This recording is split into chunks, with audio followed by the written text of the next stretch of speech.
Hey Oli, ich glaube, wir sind da. Hey, heute zusammen, willkommen zum ersten Schweizer Fischer-Podcast. Fischverrückt! Ja Mann, auch von meiner Seite ein herzliches Willkommen.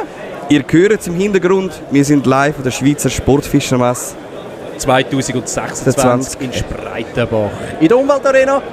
Hey, wir freuen uns riesig, wieder da zu sein. Danke Gysi, danke Ralf, haben das wieder möglich gemacht. Hey, und vor allem danke 1000 Finnwall, dass wir auf einem geilen Finnwall-Boot, auf einem 555er, ist das glaube ich, 555er DC, können unseren Podcast abhalten. Danke vielmals. Und ich glaube, wir fangen gerade an mit unserem Wir steigen gerade. ersten Gast, oder? Wenn du so willst. Und zwar haben wir den Erik da. Genau. Er hat uns an der Messe gesehen, oder dich an der Messe gesehen, Oli, Ja. und hat mal gefragt, ob er zu unserem Podcast kommen. Erik, erzähl mal, wer bist du, wie alt bist du, woher kommst du? Also ich bin der Erik, ich komme aus Zürich. Ich bin 11, ich bin noch ein bisschen jung, aber ja. Cool, sehr schön. Du fischst, nehme ich an, sonst wärst du ja nicht da wahrscheinlich. Ja, Wie lange fischst du schon? seit ich 4 bin, glaube ich. Wow. Wow. Das ist, warte mal schnell. Ich glaube, sensationell, hat einen Applaus verdient, perfekt. Und bist du gestern auch schon da gewesen, gell? Ja, Sehr gut. Was hast du gekauft? Neis-Köder, den Neis Twin, Ja. habe ich in klein und in gross gekauft und ich habe den Mad Max gekauft von Neis und ja, das war das meiste gewesen, ja. Cool. Mega. Was ist denn dein Lieblingsfisch? Mein Lieblingsfisch Forelle. Forelle. Forelle, perfekt. Ist gerade das Gegenteil von mir. Genau. Du weißt ja sicher, dass der Nico nicht gerne auf Forelle fischt. Das hast du sicher auch Ja. schon gehört hier in unserem Podcast, aber nichtsdestotrotz. Cool. Und was hat dir an der Messe bis jetzt am meisten gefallen? Der Lure World hat mir am meisten gefallen. Einfach, ich kenne es und natürlich auch der Nace-Stand mit den Nace-Trons und so. Noch die letzte Frage. Welches ist deine Lieblingsfolge von Fischverrückt? Die letzte. Mit dem Peter? Hast du mitgemacht im Gewinnspiel? Nein, Schade. ich habe ein musiklos Handy, das ist einmal zum Abend ein bisschen so einschlafen.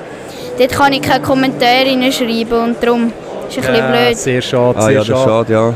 Ja. Aber hast du auch lustig gefunden, dass der Peter seine Unterhose... Hat müssen wegrühren. genau. So. Hey, perfekt. Ja gut, dann würde ich doch sagen, danke dir vielmals, Erik, und weiterhin viel Spaß auf dieser Messe. Und Schön, bist du bei uns gewesen. ja, und ich glaube, unser weiterhin- erster oder unser nächster Gast, so Ja. wie sagen, steht schon parat. Ja. Dann danke dir vielmals, viel Spaß noch an der Messe, hab Sorge und immer Petri heil. Danke vielmals. Bitte, ciao. Ciao.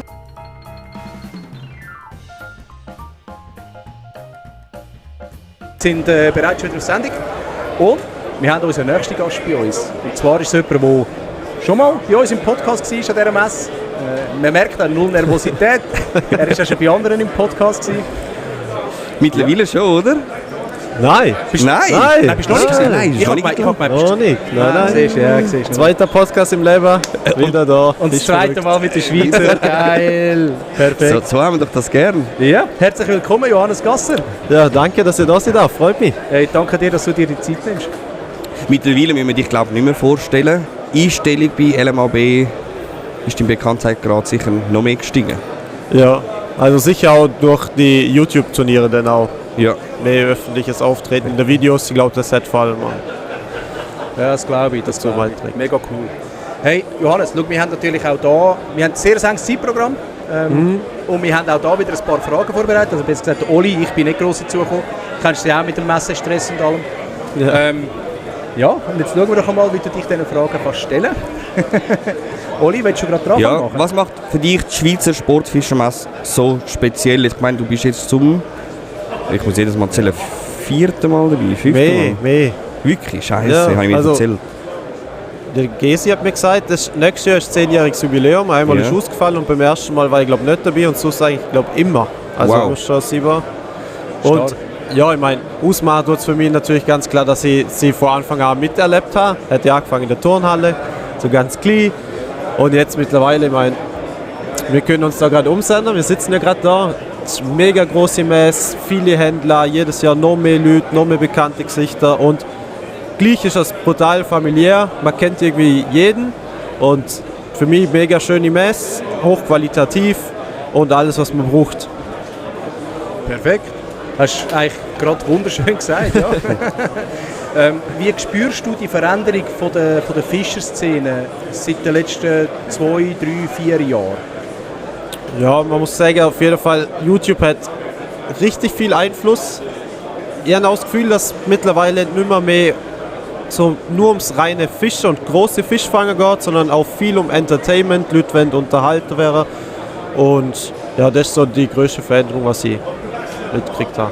Ja, okay. Gut, dann können wir, für YouTube hören wir relativ kritische Stimmen an, oder? Dass YouTube klassisch einfach nur noch zum Fisch präsentieren ist.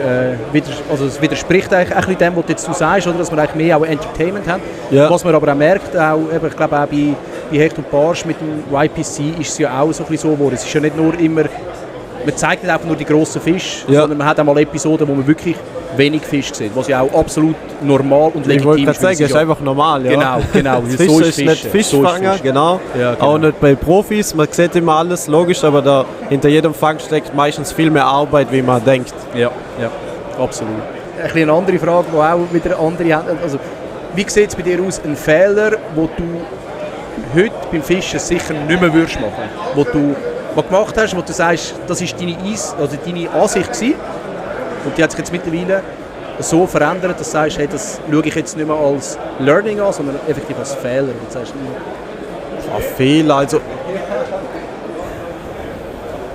ich meine, es gibt so Standardfehler zu weiche Rute, Angler beim Jigger zum Beispiel, aber das ist vielleicht ein Fehler, das als junger Bub, aber an sich habe ich schon sehr früh angefangen zum Angeln und habe mich seitdem immer wieder gesteigert und so. Und ich meine, Fehler, falscher Köder, falsche Farbe, aber am Ende ist das alles ein Learning und würde jetzt so nicht als Fehler zwingend sehen. Und ja, ich finde, das macht das Fischen aus. Du musst die Steigerer dazu lernen und so und ja. Okay. Gut, das mit dem Köder und der Farbe, das ist ja immer, da streiten sich die Geister. Ja, genau. Kannst machen, was du willst. Ja. Gibt es Neuheiten von LMAB 2026, die du schon hier bei uns im Podcast verkünden? Ja, klar. Es gibt allerhand Sachen, an denen wir gerade dran sitzen. Vom Real Vibe gibt es 2 neue Größen, wo wir jetzt auch schon final quasi fertig sind, Prototypen. Gibt es einmal 15 cm und einmal 22. Das ist so die Big Bait Fans mit etwas haben, ein gehöriger Hechtköder und mit 15 cm ein bisschen kleiner. Auch ein bisschen leichter noch, dass man auch mit einer noch leichteren Hechtrute zweig ist. Und wir machen der Perch Shed neu, gibt es 2.0, der Bleak Shed neu 2.0, eine neue Craw, neue Pintail. Also echt viel Zeug, was in der Pipeline steht. Wir sind fleißig dran und schauen, dass es ein paar neue Sachen gibt. Der Real Vibe, das ist dein Baby, he? Also dein Baby, dein Köder, wenn man so kann sagen, oder? Dein Lieblingsköder auch, so wie man es ja. Also Lieblingsköder ja. Also mein Baby ja nicht unbedingt. Ich war da erst am Schluss bei der Testphase vor allem sehr aktiv. Aber natürlich hat es sicher auch ein bisschen dazu beigetragen, dass der Köder so gut angenommen worden ist, weil der Köder hat einfach so unfassbar viele und auch große Fische braucht in der Testphase. Und was man jetzt auch so sieht, Feedback, die Leute kommen auf die Messe und sagen, ich habe den schon und ich kaufe den wieder, weil ich ihn auch gefangen habe. Und es ist schön zum Hören, dass es nicht nur bei mir gut funktioniert, sondern auch bei den anderen Leuten, die ihn austesten. Und das ist echt gut. Mega. Johannes, du hast vorhin gesagt, du bist jetzt mehr bekannt, auch durch YouTube, mehr präsenter, so auch im YPC. Ja.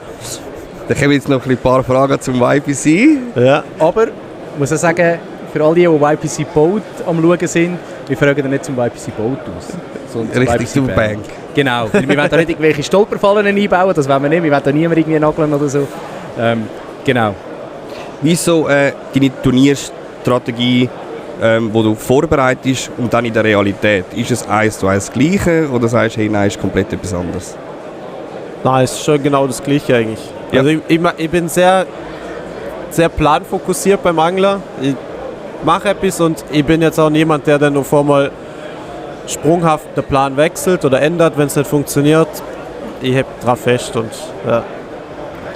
Zieh es straight durch, egal ob jetzt dort der Barsch kommt an dem Fluss. Ich meine, klar, wenn jetzt der Fluss auf einmal Hochwasser hat, dann kannst du natürlich nicht das Gleiche mache, dann haben sich die Bedingungen ja voll geändert. Aber wenn jetzt die Bedingungen gleich sind, ich sage immer, das hat der Frankie sich auch gut gemerkt, 80% Plan, 20% Bauchgefühl und dann läuft's. Okay. Das ist aber ein geiles Motto. Das ist eine gute Strategie, ja. Absolut, absolut. Sehr schön. Hey, wie sehr beeinflusst der Modus, so Gruppenphase, Zwischenphase, Final, deine Vorbereitungen? Fischst du gezielt auf bestimmte Arten oder eher so ein bisschen dann allround, um eine Fullcard können sichern? Also der Modus kann ich jetzt schwierig dazu sagen, wenn ich in der Vorrunde gleich ausgeschieden bin, aber an sich beeinflusst es gar nicht, weil du musst erstmal die schwere Gruppenphase überleben und dort alles maximal rausholen und dann von dem aus kannst du dann schauen, was weitermachst, was funktioniert hat, was nicht funktioniert hat und normalerweise gehe ich jeden Zielfisch einzeln und spezifisch an. Es gibt natürlich Gewässer oder Techniken, wo schon mal gut 2 verschiedene Fischarten fangen kannst, das ist immer hilfreich, aber in meinem Fall war es jetzt, ja nein, am Niederrhein habe ich tatsächlich beides gefangen, im Training. Ja gut, eben, Training ist ja immer etwas anderes nachher Genau, als der Wettkampf, oder? Das sind ja 2 Paar Schuhe. Hat es einen Moment gegeben im YPC, wo du gemerkt hast, hey, das entscheidet jetzt, ob es weiterkommt oder nicht? Ja, nein. Also am ersten Tag habe ich ja viel Pech gehabt, gerade am Niederrhein, da ist einfach nicht gelaufen, kein Barsch, kein Zander, beides nicht. So, dort habe ich schon gewusst, wird schwierig, aber ich habe meine Hecht gehabt, das hat funktioniert und an einem Tag Barsch und Zander zu fangen ist ja kein Problem. Ich habe echt auch gutes Training eigentlich für den zweiten Tag gehabt, große Jägli gefangen und ich habe gedacht, wenn ich 2 große Jägli fange, wie im Training auch, und 1 Zander, dann bin ich fein. Gut, angefangen mit Egli am Morgen, lang gefischt, gar kein Kuh am Topspot, dann hart beackert, dort war dann so der Moment, wo ich dachte, boah, jetzt wird's dünn. Ja, jetzt könnte es eng werden. Ja. Also wir haben auf jeden Fall fest mitgefiebert Absolut, mit dir und sind auch traurig, enttäuscht gewesen, dass es nicht gelangt hat. Also, Hey, es ist natürlich immer schade, wenn einen Fischer siehst, der auch sympathisch ist. Oder? Und das, also ich glaube, das darf man auch sagen, du wirkst auch sehr sympathisch, was das angeht. Also dort durch ein Kompliment weiter so. Und es ist natürlich immer schade, wenn so ein, ein Favorit, wo du dir selber sagst, hey mal, der könnte es machen, gefällt mir mega, lernst auch viel dabei, wenn so nicht ausscheidet. Oder? Darum, ja, natürlich, ist es mega traurig, aber dafür hat es andere gegeben, wo wir übrigens auch noch als Gast haben nachher, wo halt weitergekommen sind, wo du gedacht hast, hey, wow, sackstark, mega, mag ich auch mega gönnen. Es hat jetzt, glaube ich, nicht irgendwie Teilnehmer gegeben, wo ich muss sagen, oh nein, der ist dabei, oh nein. Also, ja, von dem her, sicherlich sehr schade gewesen, ja, absolut. Ja. Johannes, du kennst es noch von letztes Jahr. Wir spielen auch mit dir, entweder oder. Ja. So, wenn ich endlich den Jingle mal drücke, ich habe nur auf den Moment gewartet. Herrlich. Und Nico, die erste Frage habe ich wirklich selber gemacht, weil es mich einfach jetzt das letzte Saison Wunder nimmt. Weil viele sind am gleichen Spot geblieben, weil sie gewusst haben, hey, irgendwann muss da der Fisch vorbeikommen. Oder mir ist einfach aufgefallen, dass viele Turnierteilnehmer gesagt haben, hey, ich bleibe an diesem Spot. Was in anderen Jahren mehr Spothopping gemacht wurde. Ist darum lieber bei dir Spothopping oder stundenlanges Ausharren, weil du weißt, es kommt irgendwann der Fisch. Wenn ich weiss, der Spot ist gut, ausharren. Ausharren, auch egal, wenn die Zeit verläuft ist. Ja, ich habe schon viel Ausdauer. Wenn ich weiss, der Spot ist gut, dann kann ich bleiben. Okay. Nehmen wir uns das Herz für den nächsten YPC Bank. Ja, das hätte ich vielleicht besser mehr wechseln sollen. Ja, im Nachhinein ist man ja immer schleuer. Ja. Du kennst ja als ich sag jetzt mal, Person des öffentlichen Lebens, wenn du Social Media bist etc., musst Videos machen, musst Content createn. Was ist für dich so ein bisschen, wo setzt du mehr Wert drauf? Social Media Content oder doch eher einfach die Zeit am Wasser? Ich versuche es so gut wie möglich zu kombinieren. Also logisch ist der Fokus Zeit am Wasser, weil ich bin Angler, ich möchte fischen gehen. Und wenn man dann natürlich währenddessen cooler Content produzieren kann für die Leute, ist das eigentlich perfekt. Why not? So by the way. Ja. Okay. Letzte Frage. High-End-Rolle oder perfekte Schnur oder Knoten machen? Schnur, Knoten, ganz klar. Welche würdest du da empfehlen gerade? Knoten oder Schnur? Ja, sagst beides. Ja, unsere neue O-Line verbessert, 8-fach geflochtene Japan-Schnur, die ist echt top. Und Knoten, FG-Knoten. Beste. Das ist ein Standard, ja. Das ist so. Hey, mach ich auch, absolut. Ja, perfekt. Hey, dann wären wir eigentlich mit unseren Fragen. Ich glaube, Johannes kommt noch Applaus über. Ja, Stimmt. Stimmt, mein Fehler, sorry. Tut mir leid. Er hat schon lange keinen Podcast mit machen. Ja, es ist schon lange her. Ja, aber dann wären wir Du eigentlich hast den Ständer nicht, gell? Da kannst du nicht so... Genau. Es hat immer so einen Ständer bei uns im Räumchen, wo man einfach drücken kann. Genau, ja. Ja.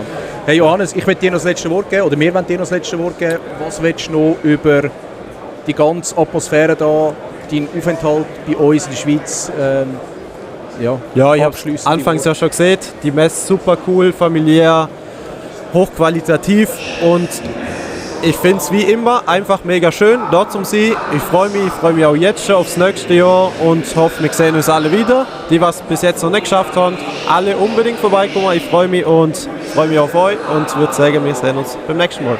Perfekt. Danke dir, Johannes. Danke dir, Johannes. Sind wir mittendrin. Mittendrin stand nur dabei. Was ist das, DFB, oder? Nee, DSF, mittendrin steht nur dabei. Das deutsche Fernsehen. Oh ja, das Sport tatsächlich. Ja, krass, dass du das weißt. Ja, gibt's bei uns auch. Wir sind nicht so ab der Welt. Vor allem so nach 12 Uhr, nach Mitternacht. Ah ja, um Gottes Willen. Wissen wir, was läuft. Um Gottes Willen. Sehr schön. Ja, und damit sind wir beim nächsten Gast. Ihr Genau. hört, wir wechseln die Sprache auf Hochdeutsch. Auf Hauchdeutsch. Das Ja, Enrico... Schweizerdeutsch ist nicht so meins. Also, ich verstehe es eigentlich ganz gut, glaube ich. Ja, Aber sprechen wäre es nie. Aber wir können es auch auf Schweizerdeutsch machen, wenn es für dich passt. Naja, aber das ist ja, dann verstehen es vielleicht die Leute nicht, die es zuhören auf Deutsch. Ja, gut, Das stimmt natürlich, Also komm, ja. weil mit dem Johannes waren wir auf Schweizerdeutsch, aber spielt keine Rolle, machen wir es auf Hochdeutsch. Schlussendlich kommt ja auch noch das Englisch, das kommt ja dann auch noch bei dem Ganzen. Gut, Geil. ja sehr schön. Enrico, schön hast du Zeit gefunden, bei uns im Podcast zu sein. Du bist das erste Mal bei uns im Ja, Podcast. tatsächlich. Genau. Genau. Wir sind der erste Schweizer Fischer-Podcast. Genau. Geil. Ich weiß nicht, ob Ja. du kennst uns wahrscheinlich gar nicht. Ja, also, wir sind ja auch bloß in der Deutschschweiz hauptsächlich. Deshalb, aufgrund der Sprache natürlich, sind wir da irgendwo geologisch begrenzt. So. Ja. Genau, wir sind der erste Schweizer Fischer-Podcast in der Schweiz. Ja. Uns gibt es schon seit 2 Jahren. im 3. Jahr. Ja, jetzt im dritten. Genau, haben schon einige Episoden. Letztes Jahr warst du ja leider nicht auf der Messe. Genau. Hat leider nicht geklappt. Also Aber ich dafür- wäre gern da gewesen, aber leider hat es nicht Dafür funktioniert. Ja. dieses Jahr. Genau. Ansonsten ist es, glaube ich, meine 4. Sportfischermesse. Damals angefangen noch in der Turnhalle. Oberglatt, oder? Ja, genau. Da warst du Ja. von Westin. Da war ich einmal für LMAB da. Nee, ich war immer für LMAB da. Immer für LMAB? Ja. Okay. Was Genau. macht denn die Schweizer Sportfischermesse für dich so einzigartig, dass du immer wieder kommst? Oh, das ist eine gute Frage. Grundsätzlich, glaube ich, ist die Messe, die hat so ein besonderes Flair. Also erstmal finde ich es geil, dass es überhaupt eine Messe gibt, eine schöne große Messe in der Schweiz. Ich glaube, früher gab es eine in Bern, oder? Ja, Ja. das war, glaube ich, die Fischen, Jagen, Schießen oder so. Ja, irgendwie Das war sowas. so eine Und ich Kombination. glaube, da war ich einmal. Mhm. Da war ich tatsächlich einmal. Das ist aber auch schon sehr, sehr lange her. Das war so zu meinen Anfangszeiten. Damals noch mit Predax Fishing. Und da habe ich irgendwie Vertrieb gemacht, auch für Musaga und für Hearty Rice, tatsächlich auch für Deutschland und so. Genau, da war ich dann einmal in Bern. Dann war ich lange Jahre eigentlich nicht in der Schweiz und dann hat der Gesi mich angefragt, ob ich nicht Bock hätte zu kommen zu einer Schweizer Messe, also der Sportfischermesse. Ja. Da habe ich gesagt, ja klar, grundsätzlich schon, ist doch geil. Was habt ihr für ein Konzept und so? Und dann hat er mir das so vorgestellt und dann meinte sie, ja, aber wir sind super klein in der Turnhalle. Und dann habe ich gesagt, ja, das ist mir eigentlich wurscht, also das muss für mich keine große Messe sein und ich habe irgendwie ja schon immer Bock, so Sachen zu supporten, wenn es für die Sache ist, weißt du? Und ich finde, wenn Leute sich Mühe geben, sich reinhängen, Dinge zu realisieren, auf die Beine zu stellen, die dem großen Ganzen zugutekommen, und das ist ja so eine Messe, dann bin ich da immer gern dabei und supporte das. Und das finde ich, also das fand ich damals auch schon cool und ich fand es auch sehr sympathisch, dass es halt so klein war und dass Gesi und Ralf mir gesagt haben, ey, das ist halt wirklich klein, erwarte nicht zu viel. Und dann habe ich gesagt, das ist überhaupt kein Problem. Und dann war ich da in der Turnhalle und es hat mir sehr gut gefallen. Ja. Ich fand das wirklich cool, weil es halt so klein und gemütlich war. Und deswegen war ich am Anfang skeptisch, als der Gesi mir sagte, ja, wir gehen jetzt nach Zürich, nach Zürich. Sag das nicht an einem Aargauer, weil hier ist Aargau. Ja, wir gehen nach Spreitenbach in die Umweltarena, das ist eine große Location und da. Und dann habe ich erst gedacht, so, ich weiß nicht, ob das Richtige ist. Nicht wegen der Besucher, sondern einfach, weil vielleicht der Charme der Messe verloren geht. Die Persönlichkeit, ne? Genau, dieses kleine, gemütliche, sage ich mal, ja, dieses kleine, gemütliche, familiäre, aber das hat sich eigentlich gar nicht bewahrheitet. Ich finde es immer noch richtig cool hier und auch immer noch so sehr familiär, sehr offen, sehr herzlich. Und deswegen finde ich die Messe so gut und das macht auch die Messe für mich aus. Es ist irgendwie das erinnert mich so ein bisschen, und das nicht falsch verstehen, aber so an die Anfangsmessen in Deutschland. Als die Duisburger Messe noch eine Messe war, wo sich halt irgendwie alle getroffen haben aus dem ganzen Land, weil alle irgendwie da waren und auch es immer irgendwie den neuesten Shit gab. Also sowohl was die Produkte angeht, aber auch immer den neuesten Gossip so über die Branche. Und, weißt du, und das erinnert mich so ein bisschen daran, weil hier trifft man irgendwie Leute wieder. Also klar, ihr untereinander, ihr Schweizer, ihr seht euch natürlich häufiger, aber hier sind ja mittlerweile auch Nicht-Schweizer, recht viele unterwegs, und man trifft sich irgendwie wieder und es ist irgendwie was Interessantes und was Cooles und man tauscht sich aus, man flaxt ein bisschen miteinander, man zieht sich gegenseitig auf, labert ein bisschen dummes Zeug und so, und das ist eigentlich cool und das finde ich, macht solche Messen immer aus. Einfach diese diesen Community-Gedanken, dieses Zugehörigkeitsgefühl, weißt du? Ja. Das finde ich super. Was ist für dich so... Hallo Simon. Oh. Unser nächster Gast steht schon bereit. Ja, absolut. Simon, have a seat. Ja. Just 2 or 3 minutes. Ich habe noch eine Frage, habe ich sicherlich noch. Ja. Und zwar, wenn wir schon bei den Messen sind, was hat dich jetzt in der Angelszene, was ist so die größte Veränderung, die für dich spürbar war? Jetzt nicht, also jetzt abgesehen von den Messen, sondern wirklich rein von der Szene selbst in den letzten 2-3 Jahren. Das ist eine sehr gute Frage und ich kann die auch beantworten. Aber das dauert ein bisschen, weil, also ich finde, Angelsport generell hat sich brutal gewandelt. Das hat verschiedene Faktoren. Das eine ist, der Konsum oder das Konsumverhalten der Menschen generell hat sich sehr verändert. Wir sind viel schnelllebiger geworden, wir sind noch viel verschwenderischer geworden, als wir es schon waren als Menschen. Wir sind viel schnelllebiger geworden, nicht nur was den Konsum angeht, sondern auch was die, wie soll ich das sagen, also was Medien angeht. Ich kann mir zum Beispiel nicht mehr vorstellen, dass wenn mal einer irgendwie ein halbes Jahr raus ist aus Social Media, dass der dann noch irgendwie eine Rolle spielt in diesem halben Jahr, wo man raus ist. Weißt du, was ich meine? Ja, also absolut, du musst irgendwie mittlerweile in der Branche, so wie eigentlich überall, immer, also du musst omnipräsent sein. Du musst auf Messen fahren, und das ist jetzt nicht der Grund, warum ich jetzt hier bin, aber das ist auch Teil davon. Du musst auf Messen fahren, du musst gesehen werden, du musst vielleicht Vorträge halten, du musst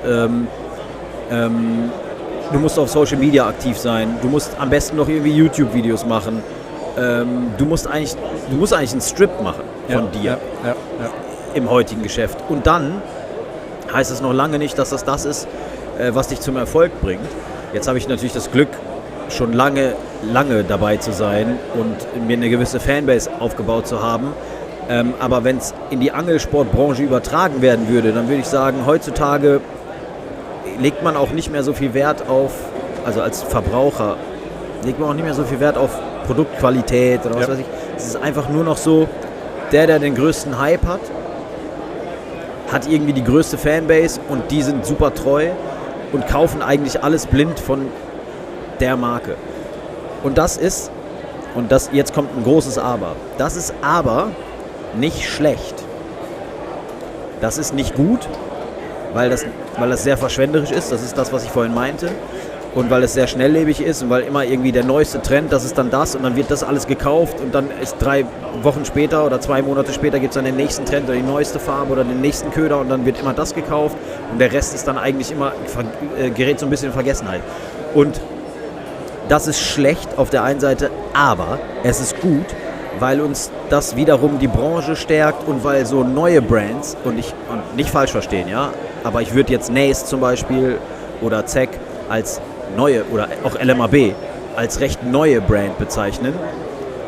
Und diese neuen Brands sorgen aber dafür, dass es Möglichkeiten gibt in diesem Kosmos, über Marketing Türen zu öffnen, die man vorher gar nicht hatte.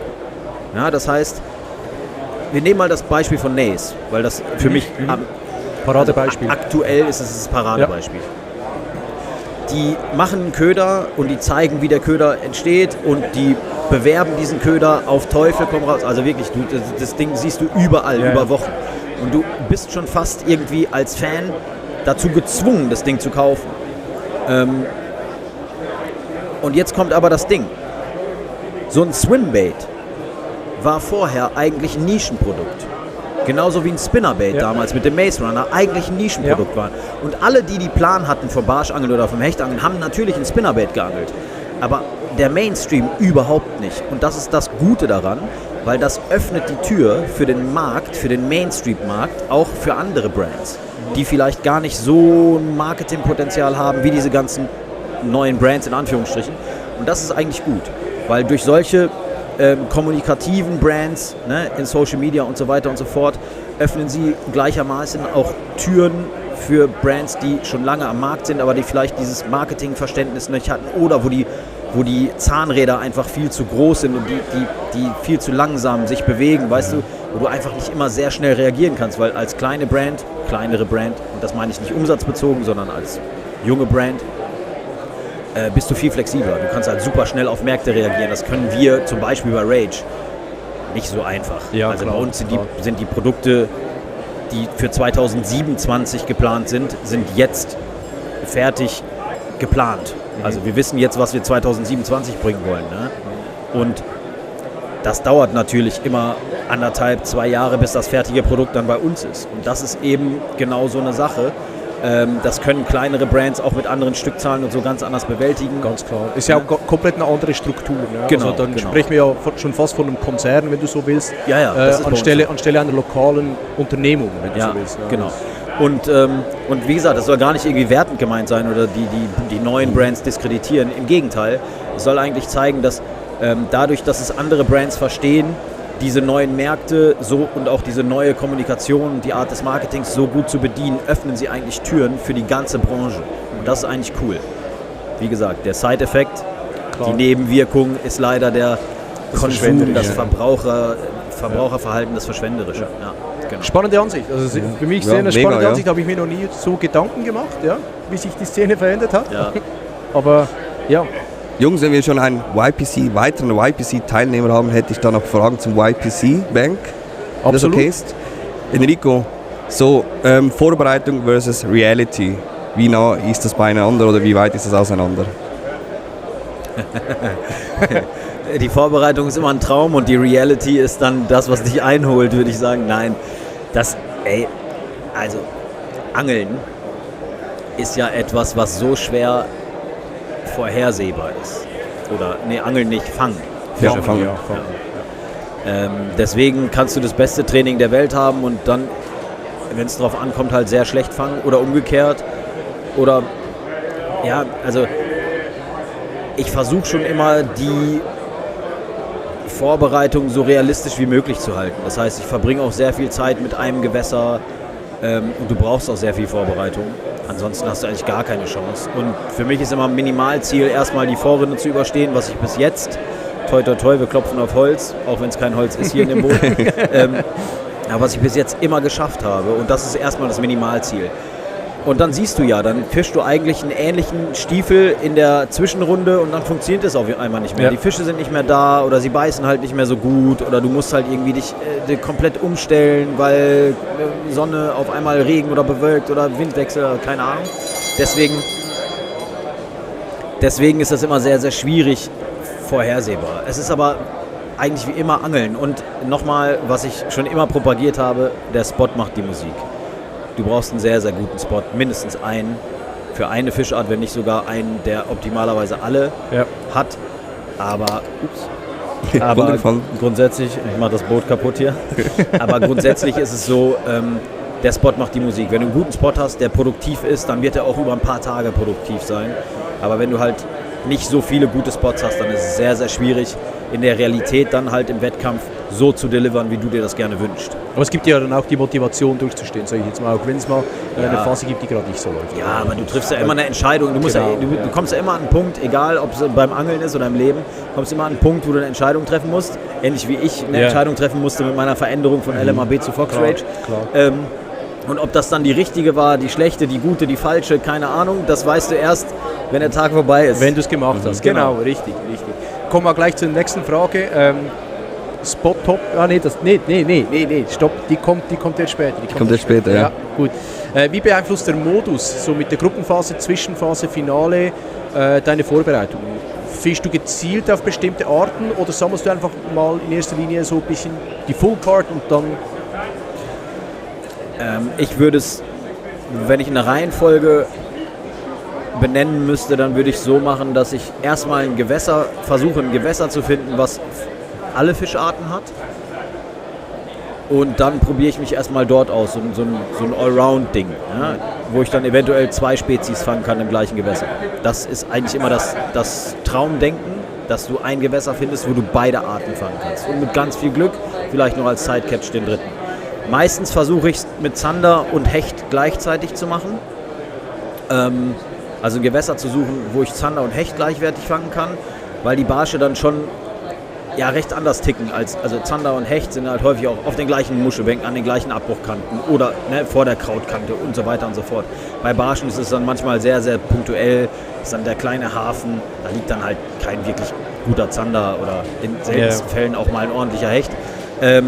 Genau, solche Geschichten. Ne? Also erstmal ein Allround-Gewässer, dann probiere ich mich da aus und dann versuche ich immer ein Dreieck zu bilden für alle 3 Fischarten. Das heißt Allround-Gewässer, wenn das nicht klappt, ein Zielfischgewässer in der Nähe und wenn das nicht klappt, ein Zielfischgewässer für den anderen Zielfisch wiederum in der Nähe. So dass du halt, ich sag mal, startest an irgendeinem Kanal und fängst entweder Zander und Barsch und wenn du beides fängst, hast du ein Zielfischgewässer im Dreieck praktisch mit Hecht. Oder halt, der nächste Punkt wäre ein Zander oder ein Barsch-Spot. Ne? Also irgendwie sowas, dass du halt kurze Wege hast, nicht zu viel Zeit verplemperst beim Fahren. Und das zu finden ist natürlich schwierig, in unmittelbarer Nähe zueinander. Das gibt es. Aber man muss es finden. Man muss es finden und dann muss es funktionieren. Genau, die müssen delivern. Ja, absolut. Auch wieder eine sehr spannende Taktik. Absolut, absolut, definitiv. Ich würde sagen, zeittechnisch, wir spielen mit Enrico auch entweder oder. Sorry, wenn wir da immer ein bisschen umsehen, aber wir sind Kein da Problem. ziemlich on time. Genau. Und ich stelle jetzt die Frage. Ne? Ja. Also, ich weiß nicht, entweder oder, kennst du das? Entweder oder, Ja. Ich muss mich für eine Sache entscheiden. Genau, perfekt, super. Nico, du musst aber Enrico erklären, warum wir diese Frage stellen. Erklär du. Also Enrico, wir sind auch große Fan seit erster Stunde von dir. Ja. Und in unserem Podcast reden wir immer über den YPC Bank. Ja. Sehr intensiv und wir haben uns auch dieses Jahr wieder diese Frage gestellt. Nico. Spot-Hopping oder stundenlang einen Spot ausfischen? wenn wir jetzt das hören würden, dann würde es rattern. Wenn ihr jetzt mein Gesicht sehen würdet, die Enttäuschung über diese Frage.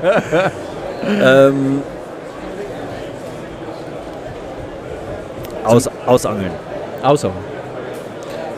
Wir haben diese Frage gezielt gestellt, weil dieses Jahr wurde viel ausgeangelt. Ja. Weniger Spot-Hopping, also Das von hast du vielen ja, wenn ich Teilnehmern. es richtig im Kopf habe, hast ja du deinen Spot auch ziemlich gut ausgeangelt. Ne? Früher war ich ein absoluter Spot-Angler. Ich bin ganz, ganz wenig gehoppt. Einfach nur hingestellt. Ich wusste, das ist ein guter Stretch, eine gute Buhne, eine gute Einfahrt. Und dann, teilweise habe ich den Spot den ganzen Tag geangelt. 8 Stunden durch. Ob Fische gekommen sind oder nicht. Ja, ich Egal. wusste, irgendwann kommt der Fisch rein und wenn nicht, dann habe ich halt Pech gehabt. Aber irgendwann kam der Fisch dann auch. Ne? Also manchmal hat das 5 Stunden gedauert, aber ja, er kam. Nächste Frage. Social Media Content oder Zeit am Wasser verbringen? Also Zeit am Wasser gehört natürlich auch Familie dazu, wenn du da mit der Familie irgendwo mal, Boah. Ja, das ist... Wie soll ich es beantworten, ohne mir selbst in eine Falle zu stellen? Weil optimal ist es, Social Media am Wasser zu machen. Ja. Das ist die Traumvorstellung und das ist auch eigentlich das, was ich mache. Also ich kann nicht, bei mir ist Privatleben im Sinne von Social Media und privates Angeln nicht mehr trennbar. Okay. Also es gibt bei mir kein Angeln mehr, ohne dass es Teil der Arbeit oder des Social Media Content ist. Das gibt's nicht. Das heißt, hast du eigentlich immer die Kamera dabei? Ja, zumindest das Handy. Ja. Und ich mache immer eine Story oder mache immer irgendwie noch ein Foto oder. Gut, für mich okay. Ja, Tut mir leid, da kann ich mich nicht für eine Sache entscheiden. Ist auch nicht einfach. Ja, weil es gibt halt wirklich keine Trennung mehr zwischen Angeln und Social Media. Und Createn, ja. Aber es zeigt ja, dass der Oli gute Fragen vorbereitet hat. Ja. Ich nehme mich da bewusst raus. Dann kommen wir zur dritten und letzten Frage. Was ist dir wichtiger, eine High-End-Rolle oder den perfekten Knoten oder die perfekte Schnur? Ganz klar Knoten oder Schnur. War bis jetzt so die schnellste Antwort. ja. Allgemein. Also. Die High-End-Rolle, die macht es nicht, also die macht es natürlich geiler, also weil es irgendwie von der Haptik und von der Bewegung mit die Motorik und die Technik und so, alles geil, aber am Ende kannst du mit einer 100-Euro-Rolle genauso angeln. Ja, du musst dich ein bisschen reinfuchsen und so, aber am Ende muss die Rolle nur das machen, was sie machen muss, die muss die Schnur vernünftig aufspulen, die Bremse muss sauber arbeiten und werfen soll sie sauber, das reicht mir. Ja. Und die Rolle entscheidet nicht, ob ich den Fisch verliere oder nicht. Also, Genau. Ja, nicht immer. Nee, also in den seltensten Fällen wirklich. Ja, genau. Gut, Enrico, dann würde ich sagen, Applaus für dich. Ja, sehr geil. Dankeschön. Applaus geht an euch zurück. Man sieht dir die Erleichterung an. Enrico, vielen Dank, hattest du Zeit für uns im Podcast hier zu sprechen. Ja. Absolut, ja. Ich habe wieder sehr viel gelernt, wie immer, wenn ich dir zuhöre. Ja, ist wirklich sehr angenehm. Also mach weiter so, unbedingt. Ja. Ist, Ich werde mich nicht verstellen. Also. egal welche Brand dahinter steckt, ich höre gern zu, ich schaue gern zu, also wirklich sehr angenehm. Ja. Dankeschön. Auch bei den Drills siehst du sehr gut aus. Dankeschön. Darf man auch mal gesagt haben. Danke. Super. Dann würde ich dir gerne noch das letzte Wort geben. Willst du irgendwie noch was loswerden über die Messe, über die Schweiz, über weiß der Teufel was? Also grundsätzlich hatte ich ja eigentlich das meiste über die Messe schon gesagt. Ich freue mich hier zu sein. Es ist ein super Publikum. Ich finde es auch immer schön, auch dann euch wieder zu sehen. Das macht irgendwie immer Bock. Wie gesagt, das hat so ein bisschen diesen Charakter von dem familiäreren Ding. Das ist nicht zu groß. Auch wenn das natürlich schön ist, wenn das immer größer wird und wächst. Aber am Ende geht es hier um die Community und das mag ich sehr. Und deswegen freue ich mich auch immer wieder herzukommen. Super. Vielen Dank. Vielen Dank, Enrico. Dankeschön. No one drinks a beer here in the podcast. Ja, genau. Wenn ihr vielleicht hört, haben wir auch noch kein Bier aufgemacht. Aber Now it's time. es könnte schaumen, gell? Oh ja. Nein, ist gut. Beer. Cheers. Cheers with the water. Cheers. So, also. Wenn ihr ja vielleicht hört, haben wir vorher ein bisschen Englisch geredet. Wir haben unseren nächsten Gast bei uns. Der Simon Thorenbeck, welcome. Yes, thank you. It's your first time in a podcast? Basically, almost. Yeah. Almost. Almost. First time in Our Switzerland. English is not the yellow from the egg, but it goes, huh? Yeah. Okay, perfect. Und sonst All sprechen wir Deutsch. Simon kann nämlich Deutsch. Genau. Er versteht es. If you take away the Swiss accent a little bit, I can follow it. Perfekt. So, ja, ich versuche immer wieder, dann können wir auch Schweizerdeutsch reden, ich versuche immer wieder das Ganze zu übersetzen, zu probieren. Der Oli unterstützt mich auch mit dem Englisch, so gut wie es geht. Ja, sorry, wenn ihr nicht alles versteht. Mein Englisch ist wirklich nicht so perfekt, Meins auch aber ich nicht, glaube, es geht. Okay, so I just said, I tried to translate it. Yes, from I got this. Okay, perfect. You understand Swiss German? That's very Ambition. perfect. So, It's your first time here in Switzerland? Correct. And Well, first time on the show. Yes. yes, Yeah. how is it? I liked it. I liked it a lot. It's bigger than I thought actually. They say before I came, they said like, don't expect too much. It's compact, small, and but actually it's impressive. Yeah. It's not so bad. And I also prefer it a little bit tighter and a little bit more cozy, and it feels good. And the big brands are here. It's good. that's all you need. Yes. Right? Ja, perfekt. Also, so wie er es findet, er findet es eigentlich relativ gemütlich, klein, also klein, nicht so klein, wie es geheissen hat. Anscheinend hat es geheissen, es sei ein bisschen klein, er soll nicht zu viel erwarten, aber grundsätzlich, er findet es happy, oder er findet es gut, er ist happy damit und alle grossen Brands sind da und ich glaube, das können wir auch so bezeugen. Also, Ja. wir haben wirklich die grossen Brands an dieser Messe, für alle die nicht an dieser Messe sind und das haben wir auch Persönlichkeit da, die ja, sicher auch ein Aushängeschild ist. Yeah, so it's the first time and for everyone who don't know you, like me. No. Who am I? No, Yes. no. Just say some words about you. Talk about you. Yes, Simon, 34 years old right now. Young, sorry, 34 years young. I've been fishing literally since I could basically play outside. I've been fishing pike since I was, 5-6 years old indeed. I always had the passion for the fishing. When I started to go to school, I actually started also to make baits. Something not everybody knows about me, but I started really in the fishing tackle business with my own little company, making hand-built jerk baits and swim baits and this kind of stuff for the pike fishing. And it's still alive? No, it's not alive anymore. But sadly, sometimes on the marketplace, on the online, the Facebook marketplace, you sometimes see something that I made, like really? Maybe 15 or whatever more years ago. Wow, Crazy. Wow, that's really nice. It's quite funny. And then I started working. I stopped this hobby business, and 3 years after I started working, I got invited to work at Pure Fishing, where I work now for 7 years. I work there for mainly for the brand Berkeley, a little bit Abu Garcia, a little bit Plano, the tackle boxes. And for Berkeley, I am the product and brand manager in Europe. So it's a global brand, of course. You can buy it everywhere in the world. And I manage all the range and all the products and the marketing a little bit and so on right here in Europe. So that's what I do. I develop new products, I plan new products, we make business cases, we bring products to the market, but I also need to go out, test products. I can bring ideas to life, to the tackle box, and then promote it and so on. So it's living the dream. Nice. Also so wie ich gesagt habe, er fischt schon, er ist 34. You're really young. Yeah. Oh, thank you. You're even younger. He's a little bit younger, I'm a little bit older, but yeah, that's cool. Und er fischt eigentlich schon seit so 4-5 umeinander, dass er eigentlich kann, eine Fischroute haben, sage ich jetzt einmal so, und ein bisschen wie ein Fisch denken, wenn man so will. Er hat auch Köder selber gemacht, also für alle die noch irgendwie einen Köder vom Simon haben, hey, lasst es uns wissen, ich bin mega gespannt, ich bin recht wunderbar. Schreiben Sie Kommentare. Hey, unbedingt, und schicken vielleicht mal ein Foto oder so, oder geht auf Insta die Story, markieren uns, würde mich mega wundern. Ja, und jetzt seit rund 7 Jahren. 7 Jahre. Ja. Seit rund 7 Jahren ist er bei Pure Fishing und zuständig für Berkeley und ein bisschen nur für Abu. Berkeley hat wir auch gehört, Brand Manager. Und Abu, also Brand Manager. Yeah, used to be Abu and Plano also. Yeah. Ja. Also für all die Plano Boxen nicht kennen, mega coole Boxen, Oh, yeah, really I like nice, it. really nice Boxes. Yes. Plano, und sehr stabil auch, also mega cool, ja. Also genau, so viel zu dem. Next question. It's your question.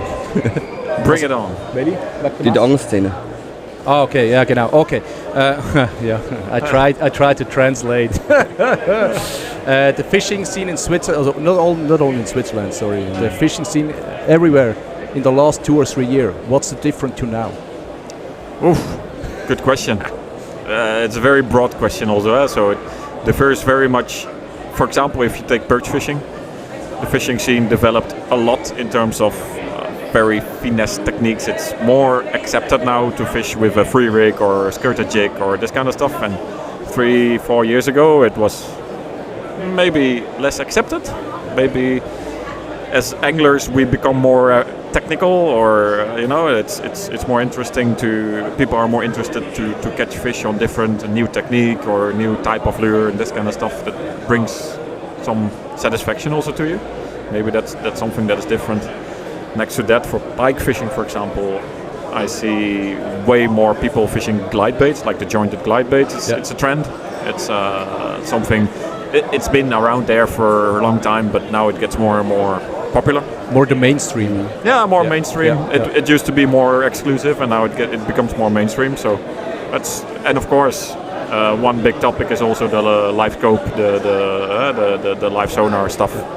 which becomes also mainstream. There's people against or not against it, and that's fine. That'll always be the case, but those are some things that really change the market at the moment. Okay, also solche Veränderung von der Fischereiszene allgemein, von der Fischerszene ist solche im Egli-Fischen, dass man einfach jetzt mittlerweile mehr mit den Finesse-Sachen fischt und halt nicht mehr so wie früher, dass man einfach sei es ein Crankbait oder irgendwie einen normalen Gummifisch oder so aushängt, sondern dass man wirklich mit den Finesse-Techniken wie Free Rig, wie Carolina, Texas etc. am Fischen ist. Und beim Hechtfischen eigentlich so ein bisschen mehr Richtung Gleitbaits geht, also dass man eigentlich so ein bisschen andere Techniken, neue Techniken in dem Sinn lernt, also nicht neu, die es noch nie gegeben hat, sondern halt, die einfach so ein bisschen geöffnet worden sind, so wie es Enrico vorher gesagt hat, was Nace gemacht hat mit dem Marketing, so ein bisschen mit dem, man öffnet es für den Mainstream, weil man einfach mehr Marketing hat. Oder? So we open it up for the mainstream because it's more in the marketing. Like best example, I'm sorry for the brand, but it's like Nace with the glide bait. Yes, exactly. That's the example. There you see it everywhere. You see it everywhere. People see it on their videos, for example, right. And they start to recognize it from the US bass scene or from wherever, and they start to try it and see that it's fun. Genau, it works. Yes. So they try to catch. Yeah. What was your funny moment here at the fishing show? A funny moment here at the fishing show. Many. One. We need one. We need one. Well, there's a booth where you can put on VR goggles and do like underwater, pretend to be a fish underwater and all that stuff. That was funny. Yeah. That was something different. Something you don't see every day. That was my first time experiencing virtual reality. It was bit mind blowing. Okay. So it was cool. Das ist vom Schweizer Sport, also Doli hat gefragt, was der lustigste Moment war eigentlich. Und das ist effektiv der vom Schweizer Sportfischverein. Die haben einen Stand da oben, die haben VR-Brillen, Virtual Reality-Brillen. Und dort, ich habe sie selber auch noch nicht gehabt. Hast du sie auch gehabt? Nein, ich habe sie auch noch nicht probiert. Und dort siehst du anscheinend, kommst du dir vor wie ein Fisch unter Wasser. Also wenn du umschaust, siehst du dich als Fisch und dann schwimmst du eigentlich ein bisschen unter Wasser. Ja, it was quite fun. That's crazy, yeah. In our podcast, we're talking about every time about YPC Bank, YPC boat, and etc. Yeah. And so we have a lot of questions about the YPC Bank. Tournament strategy. That's a big thing we discuss every time. So what's the difference between the strategy in the tournament and the reality in the tournament? So the strategy is fun and the reality is not so fun. It's the second time we hear it.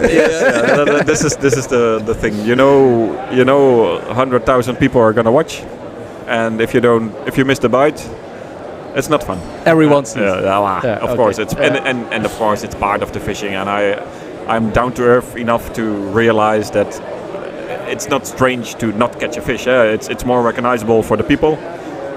But still, you want to perform. I mean, the brand pays a lot of money to be there. You prepare for a week or two or whatever, and then this is the moment. You feel the pressure. Yeah. And then strategy-wise, of course, you have to fish these zones, right? This makes it totally more difficult. Yeah, let's put it like that. Totally. I wanted to say something else, but that has to be beeped. Okay. No. But so my strategy has always been, in every zone, for all 3 species, I need at least 2 plants. Mm-hmm. So that means 3 species, 2 zones, 2 plants. It's a lot of plants. Yeah. But you need to, if you are in one zone, you need to be able to target at least all 3 species. And if one spot doesn't work, you need a second spot. Yeah. You need a plan B. And that's hard, huh? That's very hard. Yeah. Especially, I live in Holland, but I only live in one of the zones. The other zones are for me also 2-hour minimum in the car. Yeah. So training there is sometimes a pain in the ass. And then you find something, and the next day it doesn't work anymore, and it's very hard. The difference between training and reality is also it's a always, big gap. always different. Always different. Okay. In the tournament, was there a moment if you think this is for the win or this is for the lose? My very first year in the YPC, and this year we didn't even have the 4 zones. It was only a small zone at the Delta and rest of Netherlands, right? This was my first year in the YPC. There I was chasing, on the second day I was chasing the one perch that I was missing. And I got it like in the last 5 minutes or something.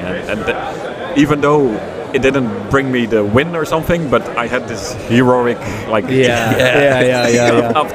after hours of and I missed them and I lost them and it was so frustrating. And then you finally have it in the net, and then you feel like you feel like winning, although you don't win. Yeah. But it's the moment, huh? Yeah. It's the moment. It's the pure emotion. Ja. Ja, ich glaube, ich tue mal übersetzen zuerst. Oh, sorry, ja. Der Oli hat ja da ein bisschen, also ich habe gefragt, so ein Turnierstrategie gegen Realität und ja, man hört eigentlich, bis jetzt haben wir eigentlich immer das Gleiche gehört. Also es ist wirklich so ein bisschen, die Strategie ist jetzt auch da, man macht es, aber es kann dich komplett verhauen. Es kann sein, dass du die Strategie, dass die gut wählst, aber es kann natürlich auch sein, dass die Strategie komplett daneben ist und dann hängst du einfach irgendwo. Dann brauchst du irgendwo für jede Zone, es ist irgendwo in 4 Zonen unterteilt und du brauchst, oder in 2 Zonen, 4 Zonen, du fischst in 2 Zonen und du brauchst halt überall in diesen Zonen brauchst du einfach deine Spots und du kannst sagen, dort habe ich die Fische. Und das ist dann halt der Pain, weil wenn irgendein Spot nicht funktioniert, dann brauchst du einen Ersatz, dann brauchst du einen Plan B und wenn halt das nicht funktioniert, dann kommst du irgendwann auch ins Hadern. Genau, das ist eigentlich so ein bisschen das. Dori hat dann nachher noch gefragt, ob es einen Moment gegeben hätte, oder beziehungsweise bei welchem Moment kann er entscheiden, oder ob es einen Moment gegeben hätte, wo er gemerkt hat, das ist Sieg oder Niederlage. Und er hat dann vom YPC erzählt, wo er in den letzten 5 Minuten, wo er in den letzten 5 Minuten eigentlich noch das Egli gefangen hat und sich dann auch gefühlt hat, like a hero, you feel like a hero, right? Yeah, it's the last fish for the full card, so it's exactly. Finally, it's an emotional fish, genau, wo dann eigentlich die ganzen Emotionen nachkommen, bevierten. Genau, perfekt. Hey, die mittlere Frage oder die dritte Frage dazu finde ich schwierig zu übersetzen auf Englisch. So we had 3 questions, but my English is too bad. Not the best. So we leave it beside and we go to the next category, and this is how is this called in English? Entweder oder. Yep. It's you have Either to choose. We tell you 2 questions. Yes. So 2 different things. This or this. Okay. And you have to choose it. Yeah. You know? No worries. Bring it on. I don't know in English, so. I get the concept. Okay, that's perfect. You want to try? Yes. You want to start? Spot hopping, or you stay on the spot? Spot hopping, 100%. Really? Yes. Enrique and Johannes say stay on the spot. Yeah. No. That's No, like this a is gun, like a shot. We as Dutch, and don't take it as offensive, we say the staying on the spot, it's really typical German. Really? Yes. Yeah. Waiting the fish out and waiting for the bite window and blah blah. I don't know, maybe I don't have the patience for it, or I just want to find the active fish. Crazy. And that might be why I never win, huh? I'm not saying it's good, but I just say, in my personality, spot hopping 100%. I do the same in private fishing when I go with the boat. Just a couple of hours and I hit 10 spots. 10 casts here, 10 casts there. If it doesn't work, boom, let's go. And when you get a bite, okay, then you can stop. Yep. Then you can anchor and fish precise and blah blah blah. Crazy. Well, that was really a fast answer, man. Wow. A good one. Okay, a really good one. Okay, second question. Social media content or time on the water? Time on the water. It's much more. Yes. It's really fast. So, also geschwind noch eins zum Übersetzen. Sorry, ich bin auch wieder. Spothopping oder stundenlang ausfischen und das ist wie aus der Pistole geschossen gekommen, Spothopping.